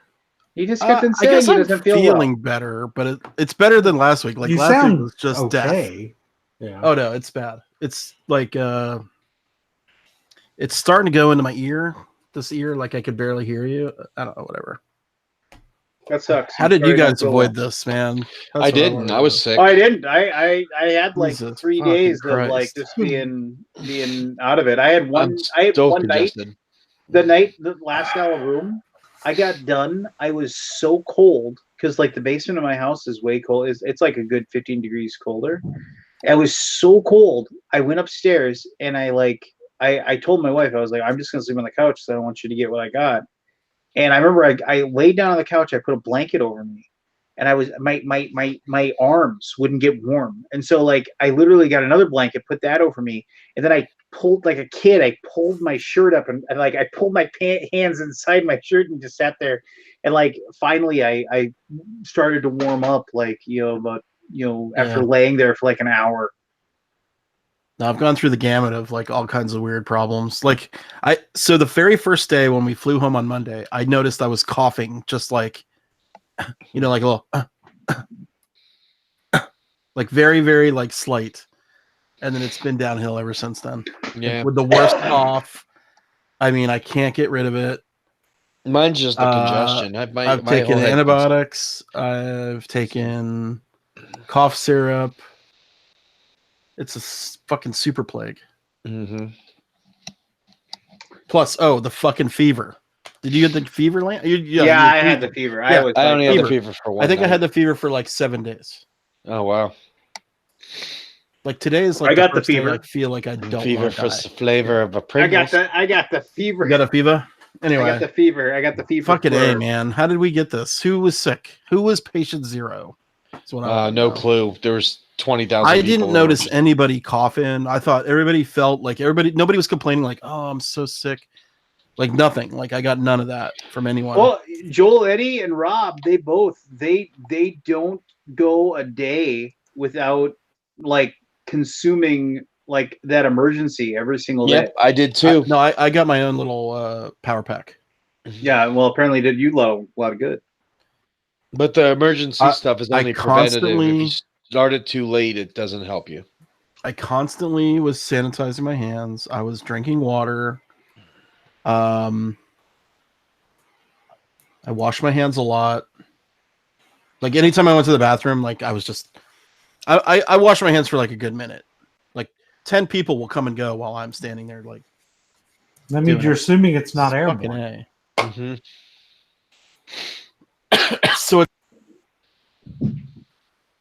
So it's coming from air conditioning, and then air conditioning, recycled air, people's farts. It's just coming out of people. Is that a thing? This bad? Yeah. It's what happens when you get that many people. Did I eat and sleep well? I slept well, but I didn't eat well. That dinner we went to, Lance, at what's that place called? Which one? Oh, here I have a grievance. Harley's. Oh my God, the worst dinner I've ever had in my life. Like I can't even remember a worse time. I ordered gin and tonic. There was no tonic in it. It was like pure. That was when Don Byer, like the hobo, comes over to talk to me for a little bit back. I'll tell that story in a second. Go ahead. I don't remember the hobo. Well, no. Okay. So Don Byer, like who is like basically he's one of Glenn Drover's like longtime friends. Oh yeah. And he does tons of game development for him, and also like tons of layout and things like that. Well, I hadn't seen Don Byer. Right? Yeah, Bootleggers was his game, and like which is a really good game. But I mean, so I hadn't seen Don in like a good 4 years. Right. And all of a sudden, this guy walks up and just tackles me. Everybody's and gives me like, this giant hug. Like, who the hell are you? He's got basically got a hat like this on, some beat up baseball cap on, big giant hobo beard, which I should talk, right? And he's wearing like all scruffed up clothes and stuff like that. He's like, hey, how you doing? And I was just like, okay, I'm getting assaulted by the. Did I give you $1 outside and also my name or something with it? But no, it was Don Byer, award-winning game designer. Yeah, and I was like, you are a hobo. I was just like, and then to make matters worse, she's like, yeah, I couldn't get I couldn't find a hotel, so I just drove here and brought a tent, and I'm staying he found a campground, and he was just staying in a tent in a campground and like driving into town to come to the convention. I was like, you are homeless. You are homeless. You are a hobo. I was like, anyway, but go on. You were saying. Yeah, that meal was shit. The only reason we went there, by the way, is because Lance said he didn't want to eat a hamburger. By the way, guess what Lance ordered? A hamburger. A fucking No, hamburger. No, I didn't We were say I gonna didn't go to the want to Bear eat Burger. a hamburger. I didn't want to. I said I didn't want to. I didn't say that. What I said was I can eat anywhere. I can usually find something to eat anywhere. That's exactly what I said. Then why didn't we go to the Bear Burger place? I don't even know what the Bear Burger is like. Is that the I was Bear Bears? opening the That's a door good and you're like, cartoon. I don't want to eat a hamburger, and I'm like, why? Because you want to eat the bun. Okay, I understand. We close the door. We go to Barley's, and it gives fucking orders a hamburger. What did I eat there? No, I didn't. You Did ordered I? a hamburger. No, I don't think so. Lance, I remember this meal very well. It's been the last meal I've had. I think this seems. It was a seems made nasty up. ass. I will never go to Barley's again. It was So terrible. you were talking about your illness, and so how much time did you spend working your booth, taking payment, and selling promos? The whole time. Well, then me personally, not Yeah. very many hours. Not much. Travis Chance is driving. What the hell? I'm driving. I've been driving since 1 p.m. and I will not be done driving until 5 a.m. because people are awesome about traffic and added 2 hours to my continental journey. So the weird I'm thing sorry, is, please. the weird thing is, flip your pilot light on or whatever. I sent Travis this link when I sent it out to everybody, and he like logged in for like 5 minutes. He was like, hello, and I was like, hey Travis, hey Travis, hey Travis, and then he just was there. I was driving through the mountains at the time, so I think there was an issue. Well, it's nice to actually see you. I didn't get to see you at Origins. I mean, Yeah, how come you didn't come to Origins? Isn't that your like neighborhood? No, he's in Indy. well, he's in Florida like now. the same thing. You're in Florida now. Literally driving to live in Florida right now. I packed all my belongings up. You're moving to Florida? Yeah, man, I'm retiring. What city? What? Tampa. Oh, Wow. geez, you're my old stomping ground. I'm heading there Sunday. I'm Scott, like you, I am a thousandaire, so I'll be retiring at 41. No. Did you sell Colossal? No, I'm joking. I'm not retiring. Are you kidding me? No, I'm not retiring. I was commenting on Florida being a massive. Yeah, it's a retirement It's state. Mm-hmm. It's just a state of mind. Is that Lance or Ulysses S. Grant? It's so funny. Like, so the video is flipping, and I'm seeing the best thing about Travis is that it's just like I haven't talked to him probably in like a good 6 months, and he just pops in here and he's just right back into it. It's like that's my role, right? I actually had someone come up to me at Kubla Khan and was like, "Hey, man, not to be weird, but I used to watch you on Alaboom all the time." I'm like, "Oh, that is weird." He's like, "You need to go on there and give Lance a hard time. No one really gives him a hard time." Well, it's true. It's true. So, yeah. Well, you guys are doing me the biggest favor you could possibly do, which one of my few superpowers is I can drive solo for like hours and hours and be fine, but I do not like driving late at night. So having the opportunity to catch up is awesome. I appreciate, Lance, that you continue to send me an invite week after week, even though I haven't been on here in probably over a year. So it's awesome to be able to look away from the dangerous highway for a moment and see your smiling faces. Yes, well, please drive carefully.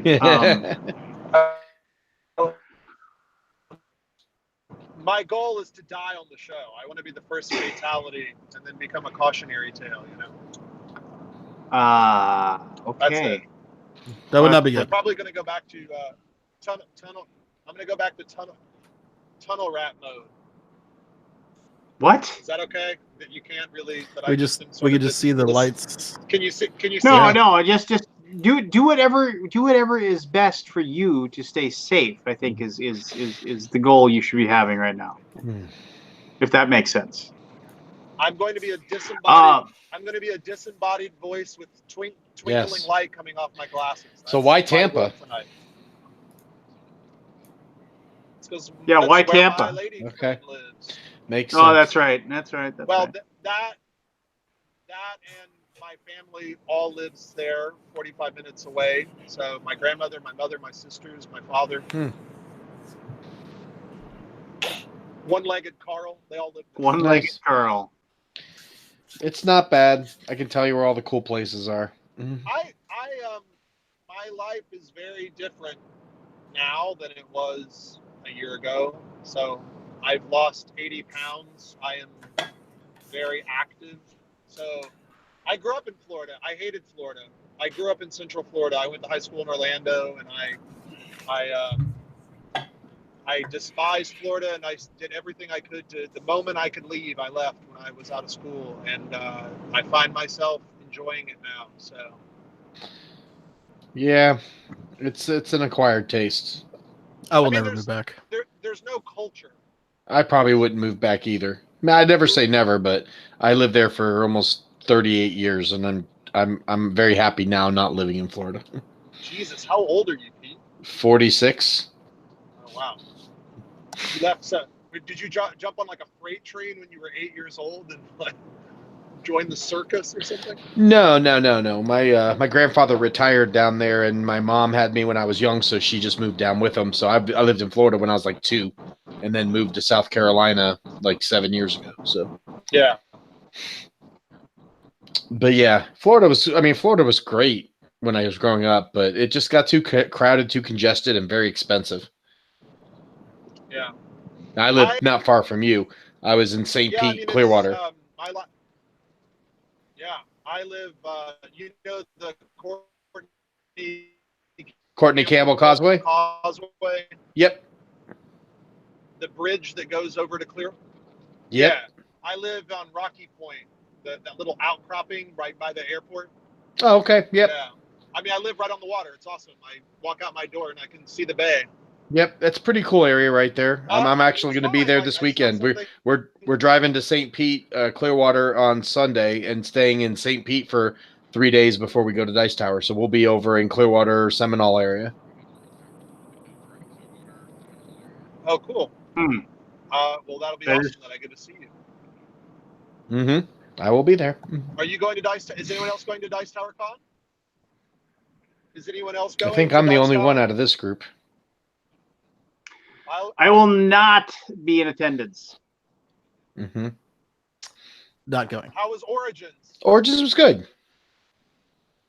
Yeah. Where were Long. you? I took my daughter on vacation for 10 days. That's awesome. Well, so now my parenting situation is long distance, which is the horrific Oh dear. consequence of this decision. Yeah, Yes. that is not good. Well, I hope it works out for you. My dad lived in North Carolina. My mom lived in Pompano, so I was sort of like the same sort of distance from my Me Yeah, parents. like we know what Pompano is, but Pompano Beach, Pompano, Florida. Florida, baby. The pomp. the pomp. That doesn't. See, That's like not what it was cool. called. As you think it That's not what it does. was called. But how are the things over at the Colossal there, buddy? He is on mute now Oh, and okay, has his that's logo good. up, so I'm guessing he either ran off the road or is Might stopping hope at a not. McDonald's. So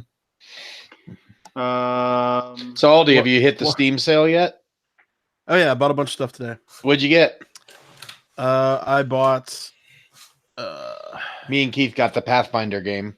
No, I got it before the fucking Steam sale for $45 more. I love could've bringing put- that up. are you gonna go to the effing mall later too? Yes. Okay, just checking. I got the Darkest Dungeons expansions. Hmm. One of those is really good. The Color of Madness.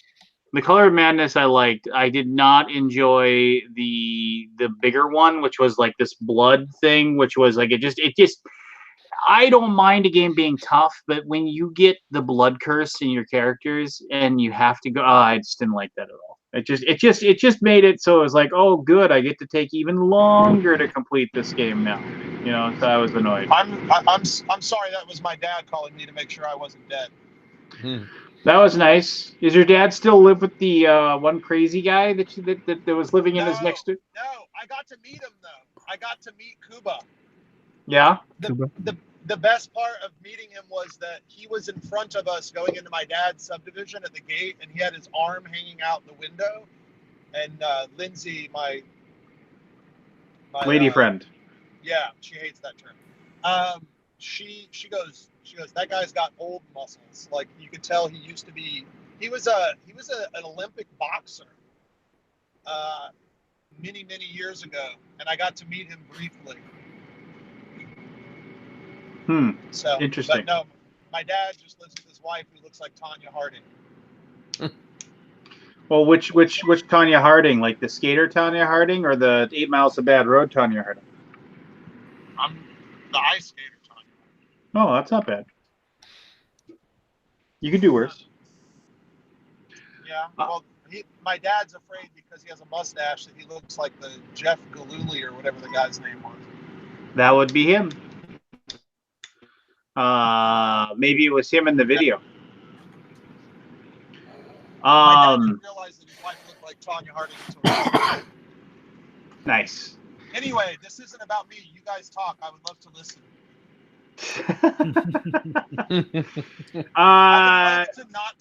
I would love to not talk about Kickstarter suspensions. Just putting that out there. Oh well, you guys came back from that just fine, so that's all that matters. Yes. So moving on. Yeah, I don't know, man. We were just BSing about. I actually was in a bad mood earlier today. I was telling these two guys before Aldi, because Aldi's got on too. I was itching for an argument, but Richard Ham didn't bother logging in, so I couldn't have a deep spiritual anger commentary about where our society is as a whole, kind of thing. And plus, Forrest hasn't logged in, and he hasn't told me about how everything's going to be robots. And like in that's just Forrest's idea talking about Last Jedi, if that'll make you feel better.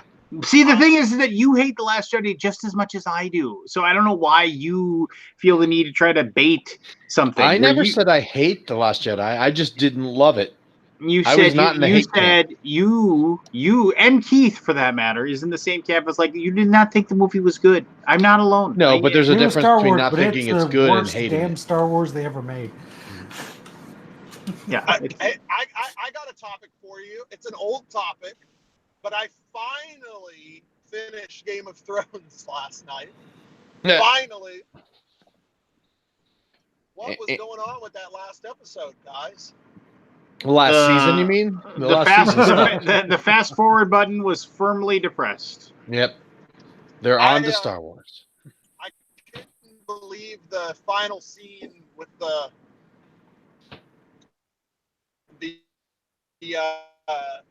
wacky council meeting. I was like, really with this? The episode before didn't bother me so much. Are we past some spoilers stuff? Am I allowed to? Yeah, at this point, I'd say so. I mean, tune out if you don't want to hear any Game of Thrones spoilers. Stop listening now. I mean, at this point, it's just like, how could you have avoided it? You know, we don't feel sorry for you. Yeah. No. I mean, I can't believe Varys was a dragon. No, I'm just kidding.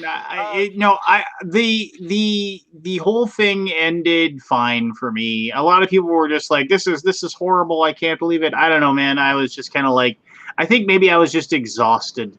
I think that had a lot to do with it. It was just kind of like one of those things where it was like, and then plus I could see, like, when the Night King dies, and you're just kind of like going, okay, and then you're like, we've got 2 episodes to wrap up everything else. Oh my gosh, this is going to take no time at all. I mean, this is going to be just like boom, boom, boom, boom. And the final episode is going to have to be mostly just like wrap up.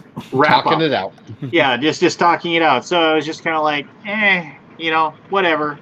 I mean, there were some good things. There were some things that I would have done differently, but it ended. I'm not the kind of person that, like, when I watched the finale of Lost, I wasn't, buying a plane ticket to go to California to demand they reshoot everything. These entitled maniacs. And I think any show like that where people are heavily invested, it's going to be pretty hard to make everyone happy. Like, it's going to be pretty universally impossible to end it and have people, like, mass consensus be, yeah, that was pretty good. That was great. that was exactly what I wanted, because most people don't want it to be over, period, right? Like they want it to keep going. I thought. Oh, and HBO wanted to keep it going, Mhm. but they both the two guys, they were just like, no, we're done. Well, yeah. I mean, it's like if someone got a hold of you and was like, "Hey, we're thinking about redoing the Bible. What do you think about? You want to help co-author the Bible 2.0?" No, you don't want to be associated with that crap. They're writing in the dark. Like they don't have Steamboat Willie's script to help them anymore. So I'm talking about that hat he wears. I got it. That's why it was funny. The things. So I thought the battle was cool, although I didn't appreciate that I couldn't see anything for Yeah, about that a was total of like 8 minutes. Of Watching that battle is like watching you drive. Yeah. It was. There were just suggestions of things, and in a way that added some suspense and scariness, which I thought was cool. But it was cool when the little girl, was a badass and stabbed the giant thing in the eye. I felt like they blew the. My joke was, well, they had to make everything dark and unseeable because they spent their CGI budget on the giant zombie. I think there's a part in there, and I'm not in any way claiming that this idea. I'm sure there's millions of people who've had this musing, but something that I thought was really funny was the part where Jon Snow is hiding behind the rock from the dragon, the undead dragon, and the dragon stops, and it's like that moment where Arya's getting ready to take the Night King out, and he screams at the dragon. And then the dragon dies. And this is after Jon finds out he's a Targaryen. So I'm sitting there wondering, does Jon think now that all he has to do is scream at a dragon and it'll die? like, is he going to later try this same thing? And it's not going to turn. It was up for 10,000 years, but couldn't burn a frigging rock that was like, the size of a golf cart. It could blow up all of the rocks in King's Landing, though. That was pretty funny. Yeah. Daenerys is my favorite character, so I was a little bummed out. I'm not saying it didn't make sense. It just felt a little too easy. Mm-hmm. It's like, hey, what if there was a bad guy worse than Cersei? What if she had a dragon? Oh, we have a character that has a it's just like that was the one thing where everybody was just like, "Oh, I can't believe that did she do this?" And it was just kind of like, the hints were there, the ideas were there, the fact that she's Targaryen is there. It's just like, and could they have used a few more episodes to season it a little better, and put more of it into play? Yeah, sure, but I mean. It was like one of those things where it's like, just fine, whatever. Let's moving forward. Let's all just move forward. And TV shows rarely end well. I mean, they end kind of like with a little mediocre whimper, and then we move on, and that's how it works. I mean, to be honest, the ending of the whole Marvel storyline that we've been watching, they did that really well compared to how most things end. I haven't seen that movie, but I literally had a friend over at my house who's like, "Oh my god, it's so good." And I'm like, "Just tell me what happens." He's like, "What? No, spoilers." I'm like, "I don't care about spoilers. Like, they don't bother me." I'm not saying that to be a contrarian. It's like the two things in life when I say, I don't really like Star Wars and spoilers don't bother me, people go, "Oh, it must be cool to hate things that are awesome." It's like, no, I can't watch something and disconnect my brain down to the level where like I'm not thinking one step ahead. Like that's my natural predisposition is to try to figure stuff out. And I'm not saying that makes me better than someone else. I clearly people enjoy things on a level that I can't comprehend. I still enjoy seeing how something gets to where if I know that it's going to happen, it doesn't bother me. But I don't know, spoilers to me they don't really matter.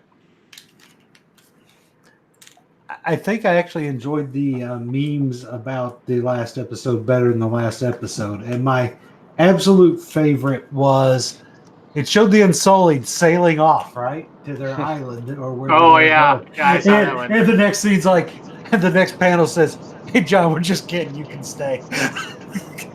Yeah, I saw the one where it showed like Kit Harington and I can't remember the name of the actor for Tormund, but they're like just them at a rap party smiling and then it was just a picture of them like a selfie and it said "Wish you were here" and it showed Grey Worm like staring at the picture like this, just all angry. I thought that was good. I gotta head Yeah. to bed because I'm beat. Good to hear your voice, Travis. So It's take good care. to see Be you safe. too. Every time I drive, I've made this trip like 9 times, and every time I drive by your town, I think of you. That's cool. Appreciate it. So be safe. Next time he's gonna take a Good, dump dude. on your lawn. That's all right. I don't care. My dog does enough of it. So. See you in 2 weeks, Keith. Yep. See you guys. See you, man. Bye. What's in 2 weeks? Well, I'm at Dice Tower next week, so I won't be on.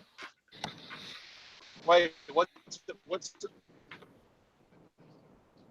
So Pete's saying he won't be on the Alaboom next week because he's gonna be. Oh yes. Making out with Travis Just at Dice Tower next week? Yep. Man, I won't be on again for a I'm year, so behind. Getting sick just has really screwed up my whole schedule. Is that why you haven't answered my email, Scott? You write me an email? Yeah, I wrote you an email about trying to get the Seasons acrylic set thing, and I never heard back from you. What the heck? I've been so sick. It's called going to not even- the. It's called peeling some money out of your wallet and going to the board game store, buddy. No, I went to the store and they don't have it up anymore. We might be getting them in soon. I'll be right back, guys. Hold on. What you're You really guys gonna getting want though is Quacks. Quacks. Yeah. You You get have Quacks? No. I played it. I thought it was fine. I mean, like I totally get why it's popular, and I think it's a fun game. It just for me, I was kind of like, eh. I mean, I played it twice, and I'm like, that's enough. No. I can hear that. You still playing it? I haven't played in a while. I played a lot at BGG Con. Yeah, I played it. I played it twice. We were at the 2000 Gathering. South Kabuki. Yeah, I played it at the Gathering, and I thought it was pretty cool. Did you play that Tavern game? Tavern No. and Tiefenthal? No, I Pretty played good. that Hadara game, and I am blown away by how popular that was. I was like, it's just kind of like Splendor with a little twist. I didn't think it was mind blowing. I felt like maybe I was missing something. Yeah, I mean, Maybe it's pretty light. Maybe I played it wrong. Those games where you keep building up, though, I think are popular, right? And if they're fast and you get powerful very quickly, I like those are Res popular. Arcana. I think Res Arcana is fine. I mean, it feels kind of old. Like it feels kind of like. I mean, it's what Tom does, right? Well, maybe old is not fair. It feels like It feels like the kind of game the designer makes. I've played it a few times. I think it's okay. I mean, for a game where it's like convert these resources into other things into victory points.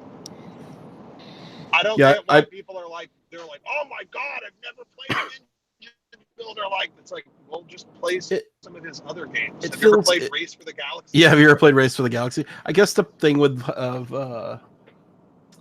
Res Arcana is the theme, right? It's fantasy and like it doesn't have the crazy like generic fantasy. Yeah, it's pretty generic. Yeah, I thought it was fun. But I got into a game where we played random though, and I had all dragons, which is not. If you know the game at all, you know it's very bad. Yeah. I had every dragon in the game in my deck. Like, how did that happen? I gave away 120 board games yesterday. I gave away I gave away to my staff because I was moving and I needed to. Are you just going like very, very light moving? Like no possession kind of thing? Yeah, I mean, I've made this drive a bunch of times, so and I have an SUV, so I brought a lot of my stuff down, but I have like furniture and stuff, so I just got a storage unit for now until I figure out. We have an apartment, and we don't need a lot of the stuff, but I have stuff that's worth keeping, so it's worth paying $70 a month to hold on to it for the foreseeable future. And I put a lot of my board games in there because I don't, Play them. I was kind of disgusted with myself, honestly. I'm like, Jesus Christ. I mean, there was one point where I had like 1,500 games, and I gave away so many things yesterday that I haven't played, and like I gave away all the Legendary stuff except for the Legendary game I made, the Buffy one. Right. I love Legendary, but I haven't played it in probably 4 years. Yeah, me too. And why? And I have like all these expansions, and it's taking up so much space. It was like 6 boxes, like big boxes. Yeah. I'm like, it's time to get rid of this crap. So, and it made people really happy. It made these guys that made their day. Cool. So, I'm trying to think of something I played recently that I've been playing a lot of old stuff, honestly. I think the only thing that I've played a lot of is Wingspan, because Lindsay really likes Wingspan. I think it's fine. There's a couple things in that game that bug me. The bonus cards are they are what I call trap design. It's like, here, look at this card. You can work the whole game toward it, or you could just lay 3 eggs and score the same amount of points. I think some of the scoring is off a little bit in that game. Like the effort required to get some of the things is not balanced by points properly. Yeah, I mean, eggs. It's like honestly like no big deal, but it's like, if you put a lot of effort into getting 10 birds of the same color or what, like all the colors or whatever, there's a bunch of different ones. Like you should score more than like 3 points or 4 points, right? Yeah, no, I played it once. I thought it was okay. I like it. It's just, wouldn't go out of my way to play it again, but wouldn't say no if someone wanted to play it type of game. Yeah, I'm the same way. I think it looks amazing. I think it's going to do a lot for the hobby to get people into it. Super accessible. Now they just need to have it in stock. Sorry. No, Jamie was really nice, and he sent me one like on the first wave or whatever. I got a hold of him. I was like, hey, a friend of mine told me this was really cool. Could I pre-order one from you? And he's like, I'll just send you one. And so I didn't realize I was super lucky to have one, and it's really nice of him to do that. That he sent me one.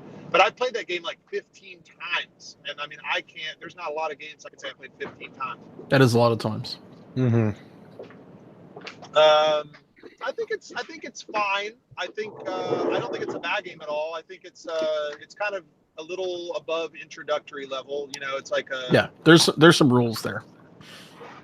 It's just there's a lot of awkward mechanisms, like the birds that their powers only work if predators do stuff, and like what's all those lights? Are you getting pulled over?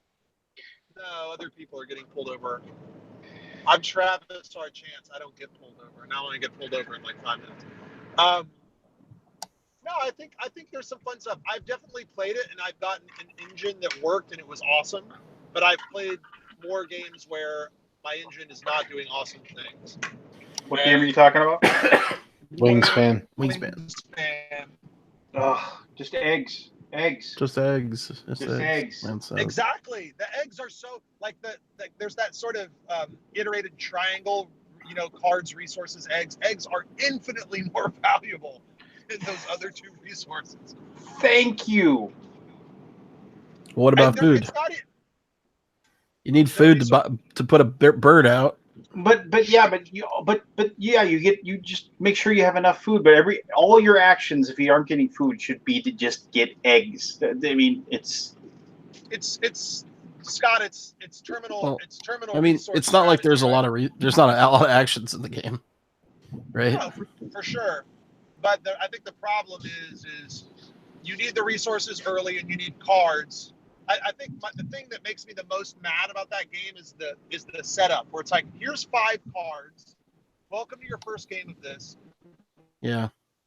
Discard. Now, keep what you want and discard a food for everyone. Now make full informed decision of which cards. Like, it's the most Yeah. cruel cards. Oh, these all have different powers. The artwork is amazing. Yeah, by the way, you can keep those cards and have no way to play them, or you can discard them and have resources over which, and then have no cards to play. I don't know how the hell that made it through development. That blows my mind every time I've played the game. And well, they have sold tens of thousands of copies. They must have done something right. It's a good game. No, listen. It's a good game. I don't dislike the game. I've played it a bunch of times. I taught people twice at the gathering who were trying to learn it. I was like, I'll just sit down and teach you. And I didn't even play. I taught Lang how to play the game. He wanted to learn. Eric Lang wanted to play. I know. Dropping some names. Just like a one-word name basis now. It's like Moses. It's like, yeah. I taught Prince. I taught Prince how to play. Far more assholing of me to go Eric, and you go, oh, which Eric? Oh, my friend Eric Lang. Like, come on.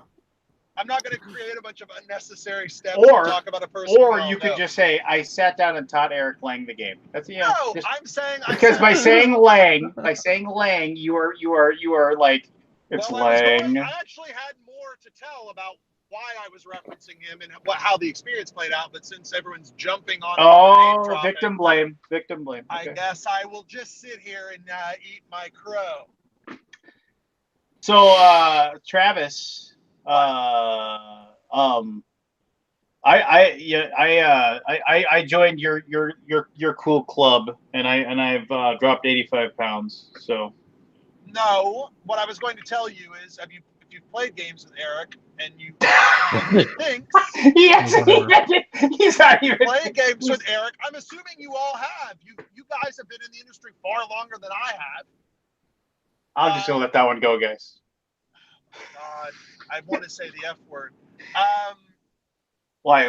My point is that he starts going into designer mode and starts talking about the game and what he likes and what he doesn't like and what he would change. And it's interesting to hear that, especially from a person who's made as many games as he's made. But it also can belabor the game, right? Because there's a person who's kind of injecting this narrative of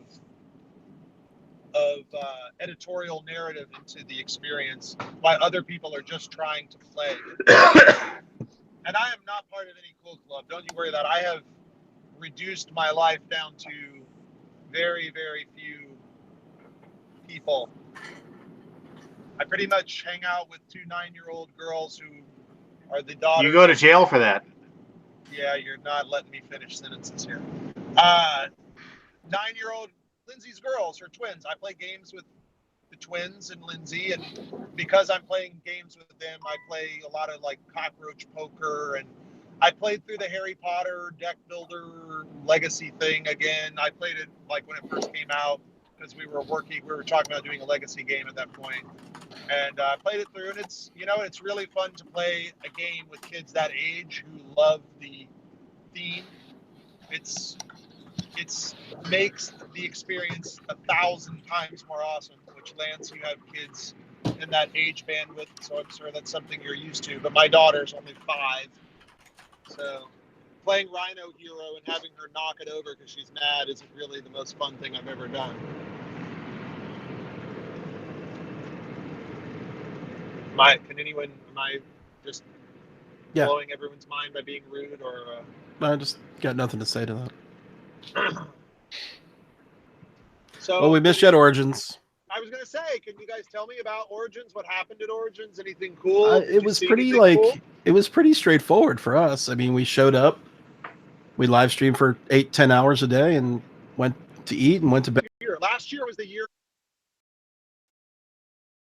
person threw a Coke bottle full of urine on me and Katie Adams from BoardGameTables.com and Kathleen Mercury, and it went in my mouth, and I went to BD's Mongolian barbecue, and thankfully Morgan from Catan was there, and he randomly had a Catan shirt in a bag, gave me the Catan shirt. Then the person who sat us down to eat was like, Catan is my favorite game of all time. Would you trade me that Catan shirt?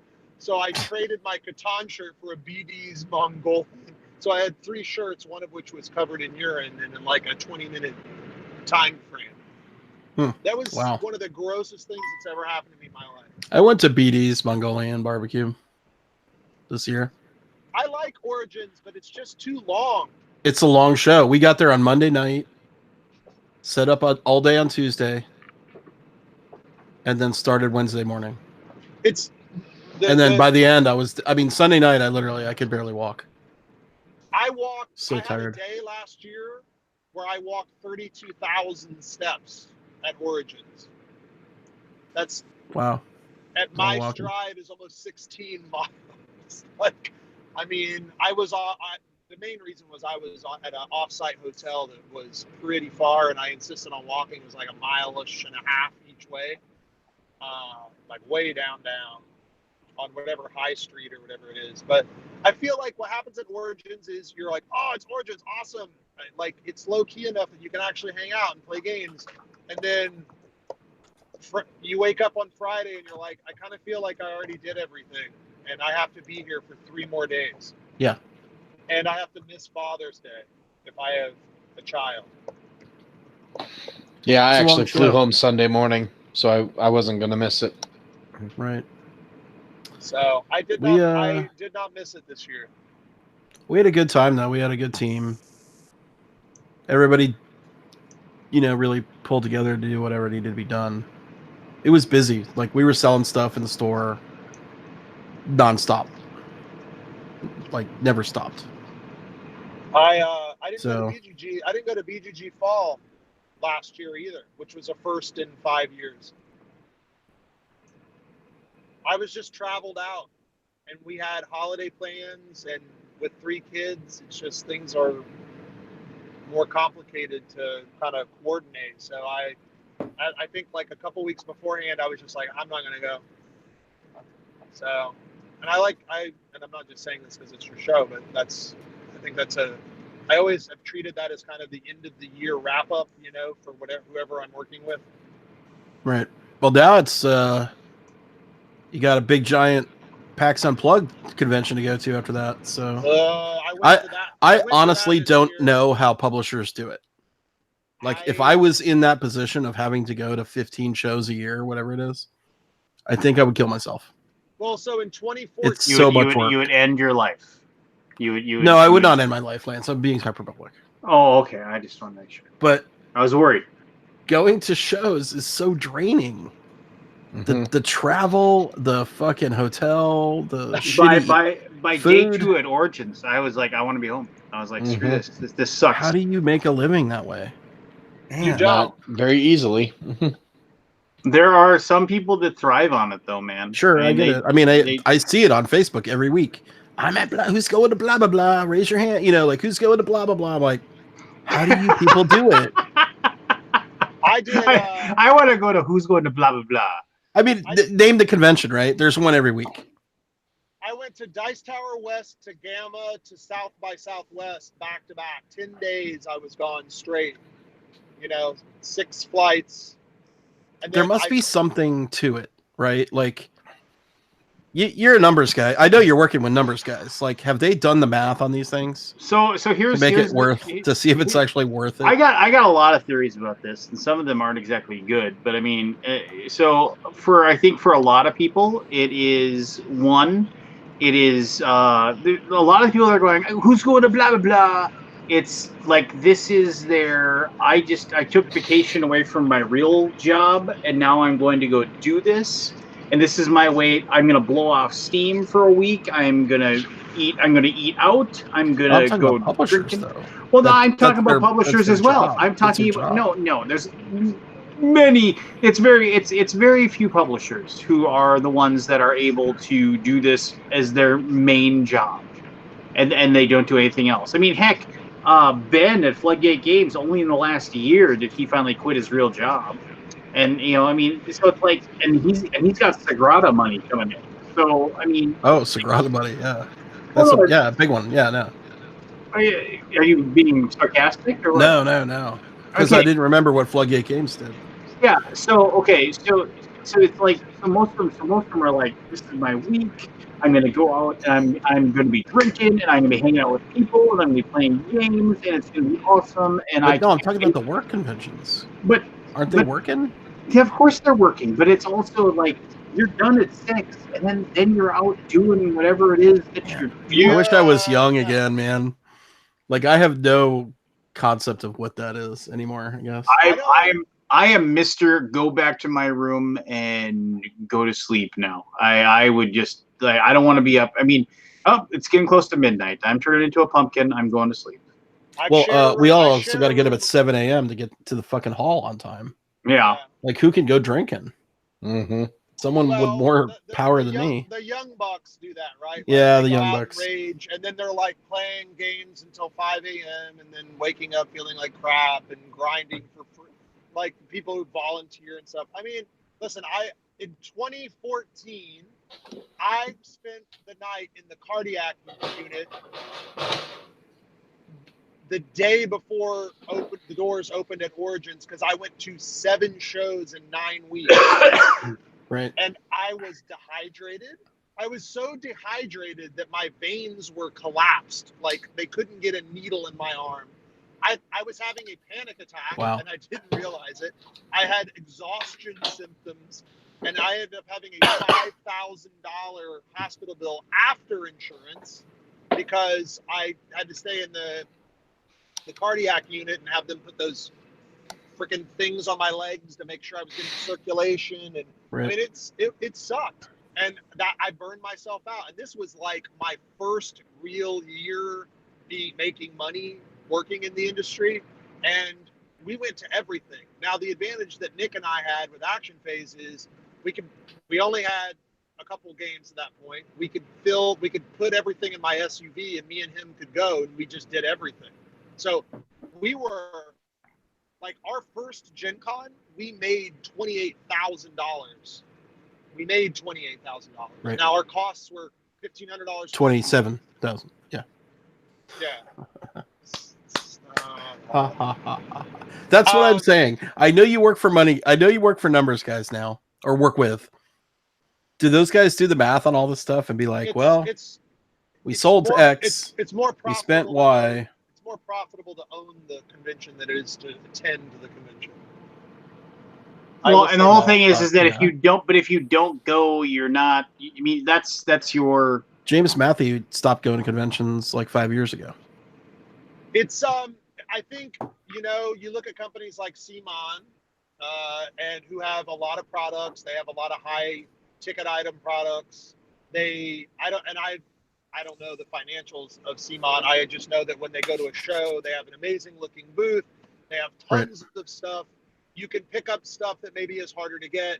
It's kind of hard to walk by that area where CMON is and not go, what the hell's going on over here? And this is even back in the day when they were just primarily big gaudy miniatures games. Now they've got all these other types of games. So I think, if you work it in and you have dedicated people, and I'm sure there's money to be made. I mean, I will say this, I've not made the money that I made back when I was a small guy, where me and Nick and Nick would all stay in one hotel room, and we were like giving ourselves $20 food stipends for the day. And we were grinding, but like we would go, like we'd go to like Geekway to the West, and we'd pay like whatever, a few $100s for a booth. We'd show up and we'd sell $700 to $1,000 in stuff. And after our hotel and everything, we made $400 or $500. That was good. Plus, we were promoting our games. I mean, and I think the real way to look at the show, Scott, is they're a marketing expense. Most people no doubt, marketing. Losing money at shows. They're not making money. They are losing money. I just don't know how, like, unless you got like the hot shit game at the show, like to show up with like, let's say average Euro. How do you justify it? Of the expense, the time. I mean, look at guys like Bonacore that goes to shows and brings like cases of terraforming Mars and sells out of them. I know. Well, he's got an evergreen, right? That's what I'm saying. If you're just a regular, but he's kind of middle of the road. He's selling a game that has been out for years to the alpha consumer community, repeatedly show after show. That's impressive. You know what? Here's an interesting thing, though. I bet you. So based on our like just anecdotal like everybody yell like crowd thing that we do at BGGCon, half the fucking attendees are first timers. Isn't that weird? Yeah. That's fucking crazy to me. That half the show is there for the first. We've been doing BGGCon for 15 years, right? Half the people there are first timers. That's crazy to me. Or at least a third, right? Because I do the polling in the audience, like how many every timers, like you hear like, yeah, it's me, like the one guy basically or two, and then like you go up to like, hey, what's your first time? And the fucking place goes insane. Like what? How are this many people here for the first time? Like recent the turnstile. Oh yeah, they released the numbers today, right? Turnstile was up, but the actual number of attendees was about the same. So no, number of attendees was up, but turnstile was the same, I think. Sure, okay. So basically, people were looking at origins. The people, same number of attendees, but people were basically like going there to shop and then they were leaving. They weren't doing events. That's what the people's attitude towards Origins was, and that's what people are basically like. They saw it as a place to come in for a day, get the new shiny for a day, and then leave. Yeah. There's not enough to do. It's not like Gen Con or Essen where like it takes days to do. Like you can aggressively do everything as an attendee in one day at Origins. It is unnecessarily long. Well, and let's be fair, it's very few people that attend. It's very few board gamers that attend Gen Con and go to and do events. The people that do events at Gen Con are primarily Magic, Minis, and D&D. And that's primarily what those events are. Right. Board gamers don't do it. Like I'm gonna sign up and to play Pipeline with 3 people. Play Scythe for 3 or 4 hours. No, I'm gonna head home. I'm gonna head home and play this with my buddies. Well, you could also do is get a 1-day pass, go buy all your shit, go hang out in the hotel for the rest of the week and play games. What do you need to go back on the show for?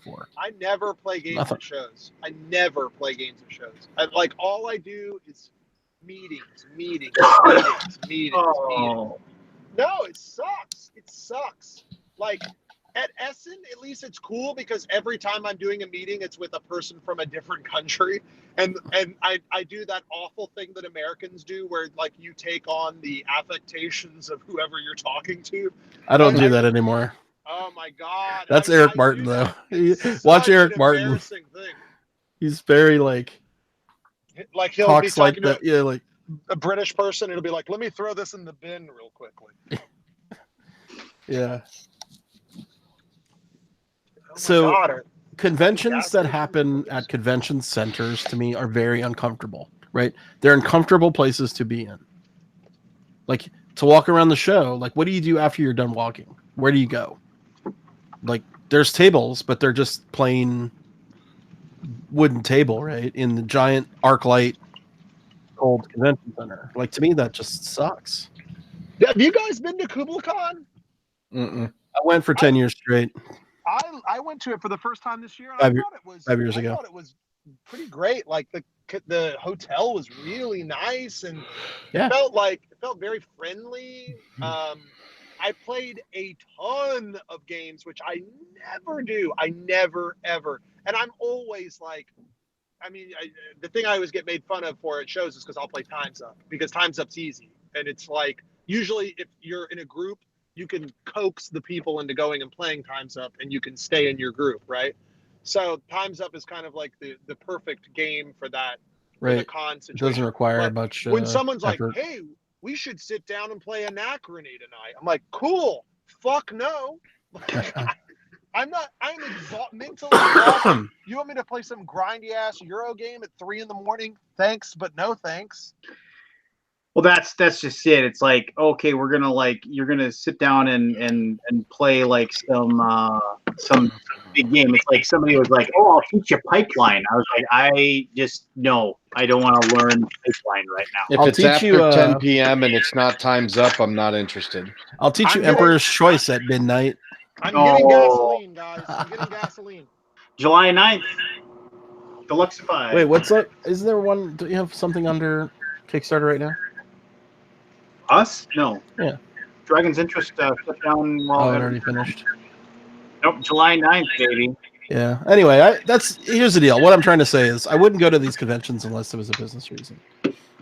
I really don't like conventions and convention centers. I like to be in the hotel. I like to be at the hotel I'm staying at, because if I don't want a game anymore, I can just go right back up to my. There are two conventions I enjoy attending, and one I'm not going to say because you can't piss in your ass, and two, Sure. it's my local convention up here, Yeah. where I know everybody, and it's my board game room, and it's just like I go there, and my daughter and I sit down, and we just play games. And if people want to sit down with us and play the same games, that's great. Otherwise, it's just me and my daughter playing Cthulhu War and having a blast. Just had a thought. Wouldn't it be cool if someone like carjacked Travis's car and we could like talk to someone random Oh wow! If thief? someone rando like took it, We just like, hey, Just dude, watch what's 'em. up? what's that blinking red dot in the back right there? Do you see that thing on the left? Cylon. I'm not sure. So you got a little blinking red dot. I don't know. It's weird to me that those like when we first started going to Origins and Gen Con, we're like, we don't need to go to these because they're dying.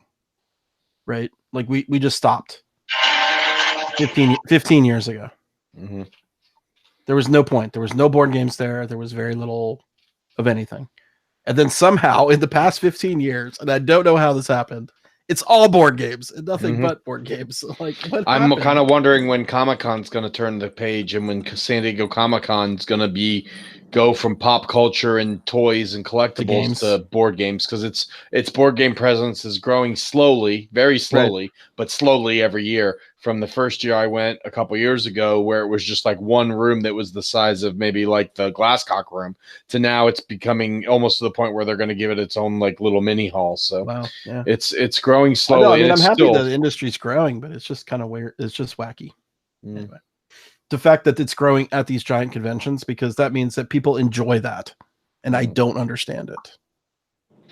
But I don't either. people like different things. If I only had to go to 3 shows a year, I'd be a happy person. But now I'm doing around 8 is what I'm staffed to do.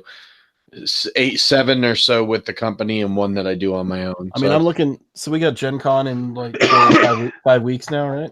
Something like that. Yep, I've got If that. I get sick at Gen Con, I will have wasted 5 weeks of the year on sickness and conventioning. Mm. And it's like, I can't do that. Like, do I really want to go anymore?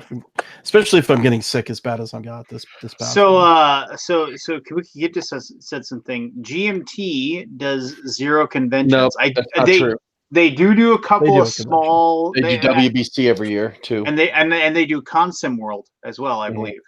They do like 3 to 4 conventions, but they're not the mainstream. It's such a small impact, though. Yeah, They are very much doing the conventions that war gamers go to. I mean, that's what they do. They're not, and they have like I forget which. There's 1 or 2 different companies that actually bring their product and sell them. Yeah, Historicon GMT's there, but I just don't know if it's them or if it's someone selling their stuff. But I know that they have a presence at Historicon as well. Yeah. So I mean, they do have, but I would love to go to Consim World too. I'm really interested in like. yeah. I'm gonna wear a Japanese surgical mask at the next convention. And what I really like to do I don't is know what that's mean for you. I would like. I want to go to. I'm going to go to. Dairy College. Here's the car. And like, I'm back. yeah, I think I'm going to go. I I'm heard going to go to Pete- Dairy Con just because I heard it's pretty amazing as far as role playing games go. Yeah, Gary, Indiana. It's the Riviera of the Great Lakes. It's mostly just so you can rub elbows with like the elite, the role playing game elite. So Ugh. So what did I miss? We're still talking about conventions. Can I? Yeah. I've got some, Like I've got the some, investment, the I've got time. some musings on this if you want, because I have turned the corner. I was a former, I have to go to every single show. I had FOMO, all this nonsense. And then I changed. I was like, okay, this is massively expensive. And you know, and I don't, not to sound like an asshole, I don't sit in the booth and sell stuff, you know, like I gotta go for meetings and to meet up. Like you have opportunities where like, oh, we're making a game like Dice Tower Con. I've got a developer that lives in Orlando and the guy who designed Papillon lives there. So I'll meet up with those guys and we'll do some work. We'll talk shop, hang out. I end up doing all this other kinds of stuff that I didn't used to do. I mean, I like selling stuff in the booth. I like hanging out, but let's be honest, standing in a booth all day and repeating the same sentence over and over again, hoping that someone gives you their money is not a great way to spend your time. It's not, especially when you're an entrepreneur and you're like, dude, if we don't make like $200 today, this was a waste. This was a total shit show experience for us. So I don't know. I mean, like, I started cutting out, and I used to go to everything. I didn't go to Geekway this year. Geekway is one of the best shows ever, I think, and I didn't go. I'm just tired. I can't go to all these things. Like I just can't do it anymore. I thought Geekway was fun. I mean, it was basically, you know, a very, very cheap way to advertise the game. Basically, what we did.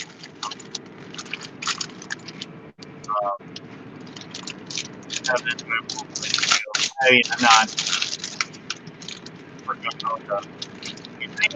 I would rather be home. I'd rather be home than to be in my job than going to stay home.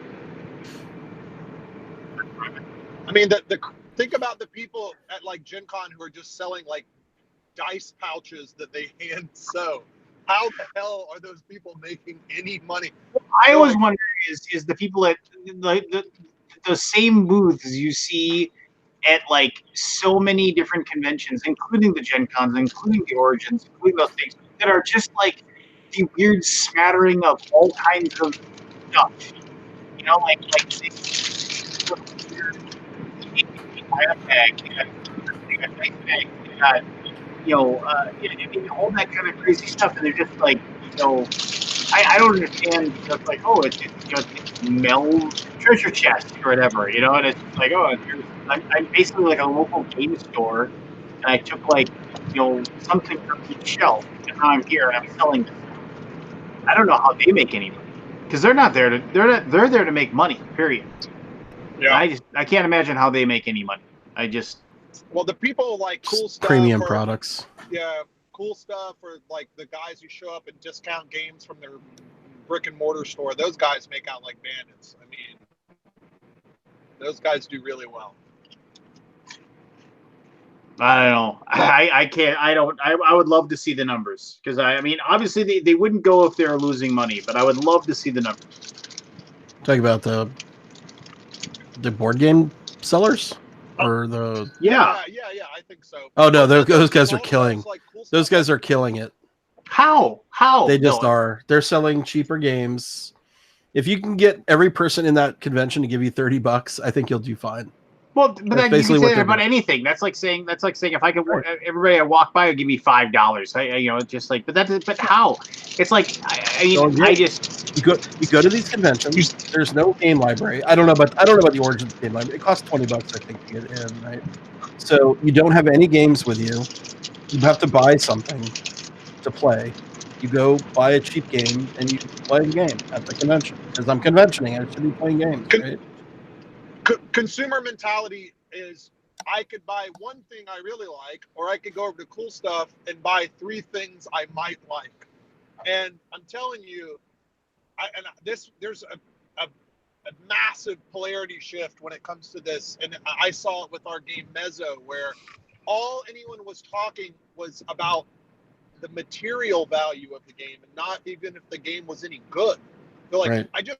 I want you to put an unsculpted brick of plastic in the box, or I'm not giving you my goddamn money. Like, it's like, I Did felt you? like they just wanted parts. They didn't even want a game system. And I think that extends to I can walk away from cool stuff with 3 games for $60, or I can buy your game that maybe I've never heard of for $60. I'll take 3 games. I stood in the area where those board game booster boxes are being sold. Yeah. The consumer mentality there is just infuriating to me. That they would spend the good money on an unknown versus like they're in a whole room full of known things. It's for the hopes of getting a game that's worth more than what they paid for that box. That's that blind Loot bag box, thing, though. loot box. People love it. Yeah, crazy. Yeah. It drove me crazy. I'm like, so you're gonna basically dump whatever, I don't know how much those things were, on something, and you don't know you're gonna like it, or you could go to Renegade Games, which all their games are awesome and they're all really pretty inexpensive. Those You could buy blind any one of box those. games were $50 It's so for 3 games. crazy. I couldn't believe what I was hearing when I was standing over there. Well, I just people like, discovered I'm traveling the wrong direction on the interstate, guys. Give me a second here. are you really? You are not. Yeah. For the last 5 minutes, I've been driving north. Oh instead of fuck! south. Hurry. No, it's cool. I've not been long, but I'm glad that I took the time to look at my. Oh, you're phone. going the wrong direction, meaning you're going south instead of north, or north instead of Yes, south. I'm Not not going driving against the wrong. traffic. Yes. No, I'm not. Yeah. Not doing the cold trickle right now. That would be real bad. Anyway, conventioning. It's a necessary evil. How many times have we said over and over again, if I didn't have to go to Gen Con, I wouldn't. Nope, I say that every year. If work said we're not doing Gen Con this year, I would sleep in every day happily. You would do the naked pajama jammy jam. I don't know, like instead of going to Gen Con. What's Oh, the yeah, naked pajama jammy I jam? don't know. Just having a party, Todd, in your something you're having a not pajama party. I'm not sure that I know about this. Okay. There's a lot of. I mean, the thing that I've noticed in the last few years is this, like the con culture, like people just making the rounds that are attendees that are doing stuff like just volunteering so that they can get a ticket and go and hang out and party. There's a lot more. I mean, I know that stuff's always existed. I mean, I played in fucking bands for most of my life, but I'm kind of surprised at the amount of indulgent, debaucherous nonsense that's done under the header work or networking. And I've went and hung out a few times at these things, and it's shit. I'm getting pulled over. Oh, what? I'm Turn the getting camera pulled on. over. Yep. Turn the camera on. Turn the camera on. No. I'm getting pulled over. Fuck. What am I getting pulled over for? What the Turn fuck, off your man? phone. It's illegal to be on your phone. I know. Is it? We'll talk to you soon. I don't Is know. it illegal? Yeah, you're not supposed to drive on your unless you.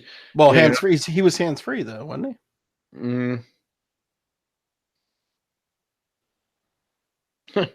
he? He said earlier too. He was. Yeah. Now I'm gonna, because I said it, I'm gonna get pulled over. Live TV. This is like cops. We're gonna see him get his ass kicked by some cop. I hope not. Did he mute it? He's still on. The high drama. Hopefully he's muted Oh my it. god. Okay. Last thing he needs to hear is us blubbering about. Now listen. Listen carefully. Anyway, it's just been interesting to see things transform over the years.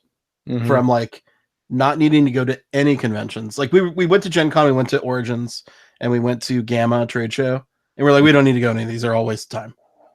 And then 15 years later, it's like we're going to 8 shows a year for the company. Like, what happened? Anyway. Did you get your Jaws? Jaws? Yeah. I did. And the new D&D Essential Kit is really nice. The new one. And has it's just it's like basically like the other Dungeons and Dragons Essentials kit. It'll be everywhere, but it's at Target for like the first month. and it's just it has everything you need to do to teach people how to play, and the introductory adventure is really really good. And it's got a cool cover too. Hold on, I'll grab it.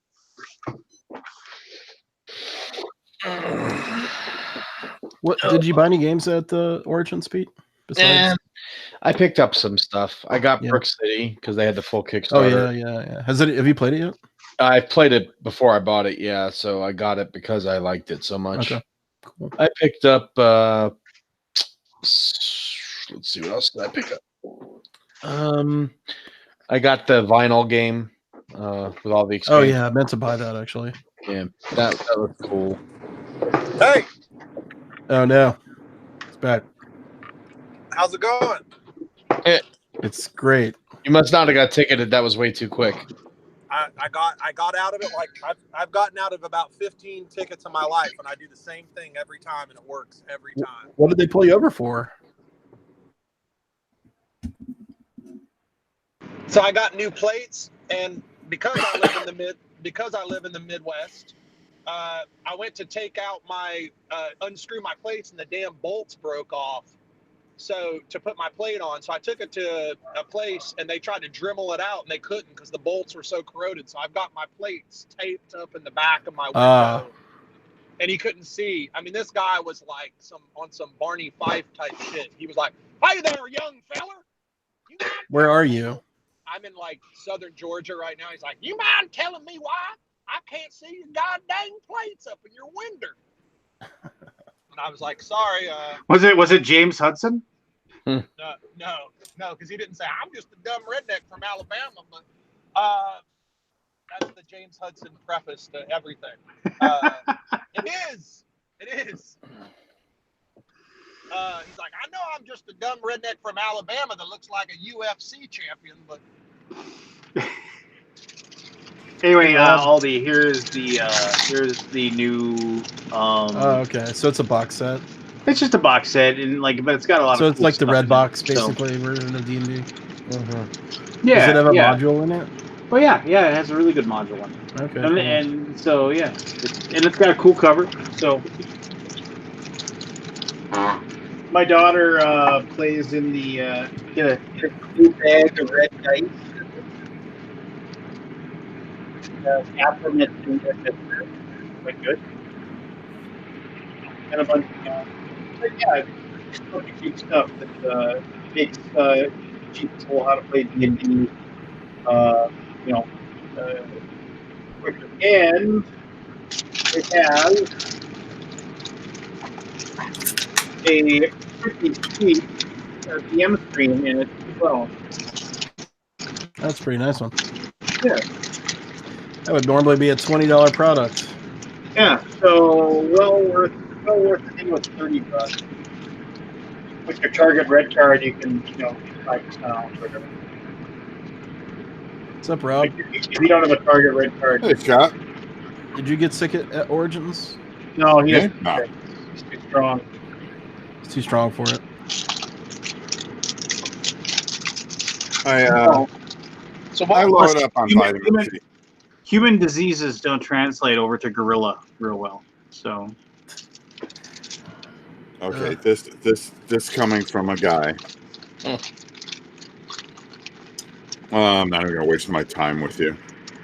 It's beneath me. I don't even know why I was trying to. You still sick, Scott? Oh my god, I'm still sick. So bad. Unbelievable. I know. Is Michelle sick? She got sick today. Poor Ugh. thing. Yeah. So it's like a week incubation, right? I'm wondering if I got it on the first day. No, you seemed all right all week. I was fine, dude. It wasn't until Monday morning when we left that I noticed anything wrong with me. I slept fine. I woke up. I had that one problem where I overslept. That was just because I forgot to set my alarm. But I was totally fine when I woke up. And then Monday morning, I had like a very tiny cough, like a little small cough. And it's just been downhill since then. It's a lot of people. A lot of people were sick. Yeah. Everyone was coughing or I sneezing. want to or know. sneezing. I just wish I could understand it better. Like, how did it pass? Where did it come from? You know, those kind of questions. Now I haven't caught a cold in close to 8 years, but the only thing I can tell you that I do every time I go to a con is I take 2 packets of that emergency every single morning, Yeah. and I So never get sick. So I take 2 vitamin C tablets, chewables, right? I Okay. take Flintstones? super. No. Yeah, Flintstones. Although they're probably just fine. I take a Super B vitamin complex, and I take a B12, and I take 2 vitamin Ds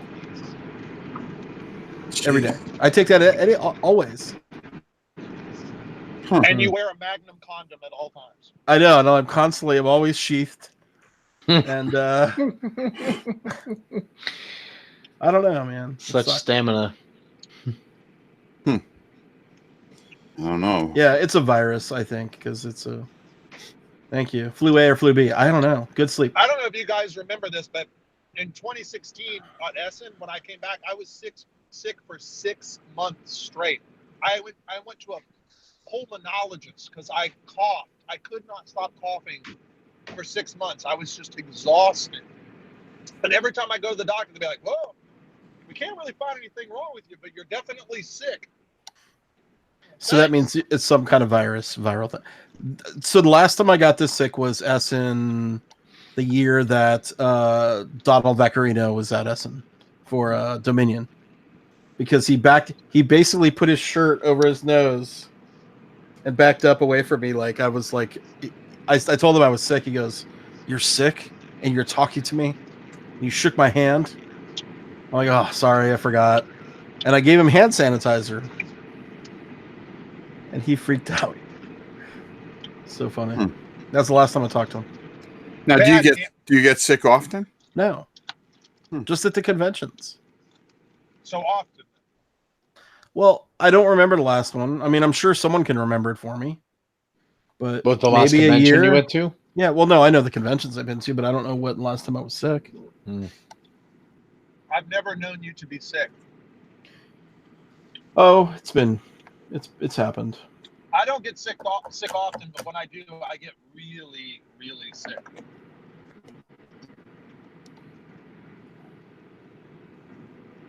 But speaking of sick, I need to get to bed because I have to be up at 7 o'clock to drive to Atlanta. So I will see you all in 2 weeks, and Rob, I will see you in Wednesday. Hey, yeah, you're going to okay, so don't bother calling you tomorrow. No, you can call me. I said I'll see you on Wednesday. Yeah. No, I didn't know if you were going to be tomorrow afternoon. No, I'll be at tomorrow. I'll be in Atlanta, but Friday, Saturday, I'll be home, so we can. Yeah, okay. I'll text you if I'm driving home because I'll have a 2-hour drive. Is Dice Tower just for fun for you, or are you? Yeah, working? I'm on vacation starting nice. Friday at 4 o'clock. I am off until the following Tuesday, so I'm gonna go to St. Pete and Clearwater for 2 or 3 days and visit some old friends, and then I'm gonna go to Dice Tower Wednesday afternoon and do the show Thursday through Sunday, and then Awesome. drive home and have a great time. Yeah, it should be fun. Jealous. Looking forward to it. I'm just actually going just to see Pete and Richard on Thursday. Yeah, it's gonna be. It's a waste of $100. Yeah, it is. I believe it. Yeah, it'll be fun. It's nice to go to a show and not have a busy agenda and meetings or. Yeah, you can just chill and like do whatever. Just gonna hang out and play games. Yeah, hang out at the pool. Go to downtown Disney. Are you going to Disney? Yeah, not the parks. I'll see you. Pete. Yo. I'll see you there. Before you go. Yep, I'll see you there, Travis. Yep, yeah, Rob, what's up? What color of those contrast paints do you have? All of them. About the whole range. How many did you get? Because 34 of the regular range paints. I didn't buy the. Now there's 34 different. There's contrast 34 paints? contrast paints. Holy crap! I had 35 if you include the medium. Wow. 1, 2, 3, 4, 5. Okay, so I bought 10 of them. Mm-hmm. They're a freaking waste. Really, you don't like them? What was the waste? The contrast paints. Oh, really? I've had good results with them, but then again, I'm not a great painter, so I think those Well, are not they're- meant for. I- They're meant for very introductory level painters. That's They not. I've seen some really good painters like do amazing stuff. With them. Yeah, you can, but I don't think it saves time, which is what their whole idea of the contrast paints were, is to help average painters paint an army quick and get it on the table. But a good painter that knows how to do shading and stuff well could probably do it just as fast and have more control over the paint. So These what paints does are it replace? very- What steps does it replace? It's got It- it's base coat I and think I figured it out. It replaces putting a base coat and a wash in almost. Yeah, It's it does it very- all in one shot. It's very thin, but the Mhm. color range, I think maybe it's because the color range I got. Now, I took a certain amount of miniatures from Batman, and I'm working with those. But I wanted to go live and just kind of, because all the videos I saw, it's basically people doing amazing things with them by mixing different types of things with them. But for the average person that just wants to pick up a brush, I don't see anything out there to do that for them. So I wanted to do my live thing tomorrow, and then the first thing that I want to do for Board Game Geek TV is do the same thing, but with different figures maybe. But I'm finding when I put it on, like, it's do you going have to an call. example? Well, yeah, I got a bunch of stuff here. Like, I kind of started working with Bane here. Let's see if I can. Is that the camera I'm using? Yeah. Okay. Now that's supposed to be That looks fine. flesh. Okay. Well, that part there you put on. Pull it back a little bit. Pull it back a okay. little bit. There you go. Because I can't tell. And It's focusing on your hat is what's happening. Oh, okay. Stick your hand behind it, like. Yeah, that's what I'm gonna do. Yeah, there you go. Got it. Yep. Okay. Yeah, All it right, looked now- like it pulled up a little bit in his one No. ab there. Well, no. Yeah. Well, no. It's all. That's not a problem. It's really, really dark. But what you have to do is, you see where his arm is now. Mm-hmm. Yeah. So now it makes you have to go over and dry brush over it. Now I've got to see what the full range is, because I only got 10 out of the 34. And you take this guy here. Now this wasn't that bad. Mm-hmm. Now this is a prison guard. I mean a prisoner. Yeah, he looks And- good. Now all I did was just take what is called a Griffin Hound Orange and I just worked it in there, and I didn't have to do anything else with it. Yeah, it looks good. But you had to take the flesh and kind of go over the flesh. So Well, I the could flesh tones, they only had like 4 or 5 in the whole range, and Yeah. there's like 3 different shades. There's one that's for light skin, one for dark skin, and one for African skin. And I think you have to take those with the medium to blend them down into whatever range you're looking for. So there was like Gillerman flesh, and then there was like Fire Yeah. Slayer flesh, and then there was That's what I used, the Fire Slayer. flesh. what you do is you take the medium and you thin it down a little bit, and it also lightens it up. But if you don't have the medium, then you're working out of the pot, which means you can mix it with regular paints as long as Right. the ratio keeps the consistency. So you can make your own colors, but it's a lot more work than if you just took the color out of the pot. What is the medium used made to. of? Well, Like, I want what's to in try. the medium? I want to be able to try to find a balance that I could show somebody and go, okay, if you do this, you can do this. Well, what some of the painters are doing, and this may be better for you since you've already got a large library of paints, is if you just buy the contrast medium, you can mix it with any regular paint and turn it into a contrast paint, because all the medium does is thins it down and turns it into a contrast. Yeah. So find a flesh color and army painter that you like. Then why mix would, it in a why wonder- would you go out and pay $8 for the medium? I mean, Right. for the contrast.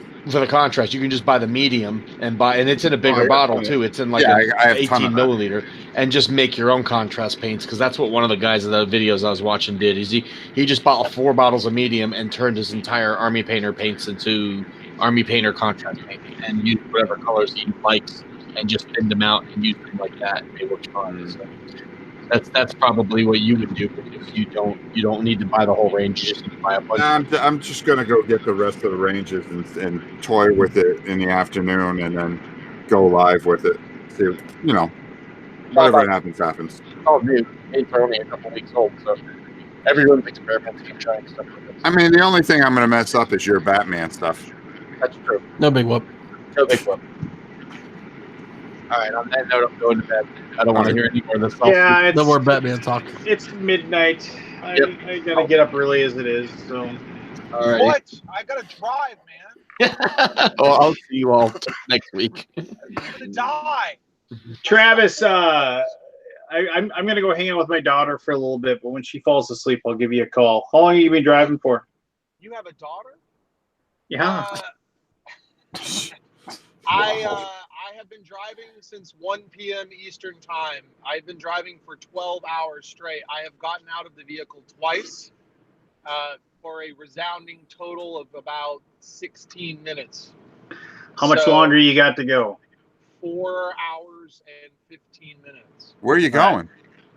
I am going to Tampa. I am nearing Valdosta right now, Georgia. So I am. Valdosta to Tampa is 4 hours and 15 minutes. Yeah, I'm a little north of Valdosta. I'm about 120 miles from Lake City, Florida. So I hate this part of the drive the most. There's like nothing to look at. Like at least when you're driving through Tennessee and Georgia, there's the terrain, like northern Georgia, there's different style terrain. It's like you get into this part of the country and it's just flat. There's tree line, so you don't see. I mean, it's nighttime anyway, so it's not like I'm doing a lot of sightseeing, but it's just something very. The last 3 hours of this trip are just dull. I'll live. Maybe I'll get pulled over and my heart will kick it up a notch. All right, T-Chance. Well, no, I'm gonna like I said, I'm gonna go hang out with my daughter for a little bit, but I'll give you a call when she goes to bed. For sure, I'll be up. All right, brother. It's good to see you, Aldi. Good to see you, man. Go back, Kevin Berkey's Tabletoppers. Go back, Forrest Bowers, Gen Con Extravaganza. Go subscribe to Rob's Tabletop. Go give the $86 million man $15 and become a BGG supporter. Thanks, Lance. Yeah, you're welcome. Wait, why don't I get any support? I know. Do you have? Is Papillon still going or? No, it's over. I mean, it's funny you're saying this. It's like the first time where I don't have a Kickstarter or two running. So, yes. Well, no, you can't have two. You know that now. Oh, I know. Can you? Listen. Well, can you not? No comment. What about one right after the other? No direct public comments. For the last since the gathering, people they're like, "Hey man, I was just thinking about you the other day. Do you mind talking to me about your Kickstarter suspension?" Because people were just afraid, right? They're that's hey, all they know. That's all they care about now, right? You're just the guy that got suspended on Kickstarter. I heard you had bat leprosy. I was noticing my arm was itchy earlier. Could you tell me a little more about bat leprosy and how I might have it? No, it was just everyone being afraid that their stuff was gonna get taken out. Believe me, the goose that laid the golden egg, man. They don't want to cut that thing open to see how it works. No, but I mean, it happened to other people. Indie Boards and Cards got hit. I think a couple other smaller publishers got hit too. For what? I can't talk about it. Oh, Kickstarter suspended them. Huh? We got Kickstarter suspension. Something for some reason. It's like you can't put a Kickstarter up every 6 weeks on multiple accounts. So, out of curiosity, if I started a pre-order system on Board Game Geek, would it matter if people ran multiple pre-orders at a time? You still run into the credit card problems. I don't know how Kickstarter gets around that deal. Charging credit cards for you know what I mean? It's always really fun when you have the the aired payments, you're like, oh my God, we made $350,000. Oh wait, there's $80,000 in people's credit cards not working that we're not going to get now. Send messages to them, and then you have those people who are like, man, I'm glad my credit card. I'm glad I went overdrafted. Now I don't have to buy this thing. I'm just going to let the week pass and say, oops. Yeah. It's tough, man. Yeah, it's a weird world. Changed a lot too in the last year. I went back and looked at our old Kickstarter. There's actually a comment from like a year ago where someone's like, I never got my copy. I'm like, it's been 5 years. Like, how do you expect to get a copy now? Well, make it right. You're Scott. You are Scott Fever Dreams Alden. You can make anything. I can make it right. Yeah. You can make anything. I'll send you a coupon. Except for your body healing itself. I'll send you an $8 coupon that you can use on the Board Game Geek store. How about that? We sold that game for $8. So crazy. Which game? I Hate Zombies. Oh yeah, I remember. Remember I that? got a copy of that thing. Yeah, I remember that. That was cute. Well, the miraculous return of Travis, for those of you who were lucky enough to be here live. I know, and I'm sorry. I didn't mean to sound like, oh, I'm a little skinny now, and I know Eric Lang. That wasn't what I was trying to do. I'm sorry that it came across that way. I wanted to tell you that it was funny to watch him play the game and then pick up on some of these things we were talking about, and then talk about them in his, he's a true eccentric. So hearing him talk about anything is usually amusing. So watching him play the game with that, befuddled look on his face where he kind of cocks his head to the side and squints his eyes was pretty funny. Well, I, for one, was glad to hear your voice. So I'm glad to see all you guys, and I promise you, my life has been on fire for the last year, so don't take it personally. I love each and every one of you, and I look forward to seeing you at Gen Con for 3.5 seconds each. yay! Awesome. Yes. My wife says hello, by the way, Travis. Oh, hello, wife. I think we have like 17 booths this year, so you should be able to find me pretty easy. So. Well, you had like 3 booths at Origins, but only one of them had people in it. Travis will have 17 booths and 14 active Kickstarters. Yes, that'll be it. They're going to send Dolph Lundgren from I Come in Peace to kill me. Do you remember that movie? It was horrible. Yes. And basically, he shot like DVDs the little discs out of his. Yeah, it was like a DVD. It was like a Blu-ray player on his. Yeah, with blades on the edges of it, right? Yeah, and remember the closing line? He goes, "I come in peace," and he goes, "And you go in pieces," and then he kills him. I don't remember that, but that sounds legit. I don't know why I just randomly thought. I was trying to think of who could be hunting me, and that was the first thing that came up in the Travis, non sequitur Rolodex. I just remember he wasn't he in Johnny Mnemonic as the priest or whatever, and he was like the bounty hunter, and he had the knife that was like, they called him the priest. He had the knife that was also a crucifix, and he's like, "Do you want me to bring him to you?" And he twists the knife over so it shows the crucifix, or to God. That was a bad movie. How is Keanu Reeves like absolved from those movies now? They were so bad. Because he's he's like Wick, the baby. most awesome person in the world. Samuel L. Jackson. How many bad movies has he made, and he's still badass. The cool guy. Well, he's like people lost like their shit. The guy that people reference, right? Like it's like him and Will Smith. It's like Will Smith has that moment in every movie where he goes, "Oh hell no!" He does it in every movie. Every movie. It doesn't matter. Like he'll burn waffles or Godzilla's attacking the city. The response is always the same. Right. Samuel Jackson's got the novel. So that new Cyberpunk video game, Keanu walks out on stage and everybody just loses their shit. Like, when did Keanu become cool again? John Wick. Yeah, John Wick definitely. John Wick's not that good. He had this thing in the media recently where like he was taking pictures with actresses, but he wasn't touching them, and so there was a lot of liberal appreciation for him being respectful of people and like, you know, this is how actors should behave. And I don't know. I mean, isn't he reprising the role of on Bill and Ted's like a million years later? Yeah. When They're redoing Bill and Ted. Somehow Alex Winter was available. Yeah. Somehow. What do you mean we're not doing Lost Boys 3? Oh God. That That reminds me, they did Lost Boys too. I know. I bought it on DVD on blind faith, and Man, that was such a certainly great regret it. that was such a great property. They just wrecked it. I remember I had one of my inspired evil villains in a D&D campaign was I said, what does he look like? I said he looks like Alex Winter. Alex Winter from Lost Boys. from Lost Boys. That's what I said. He looks like Alex Winter from Lost Boys. This little weasel, and they hated him. I wouldn't let him die. He always escaped. Did you have the Frog Brothers in there?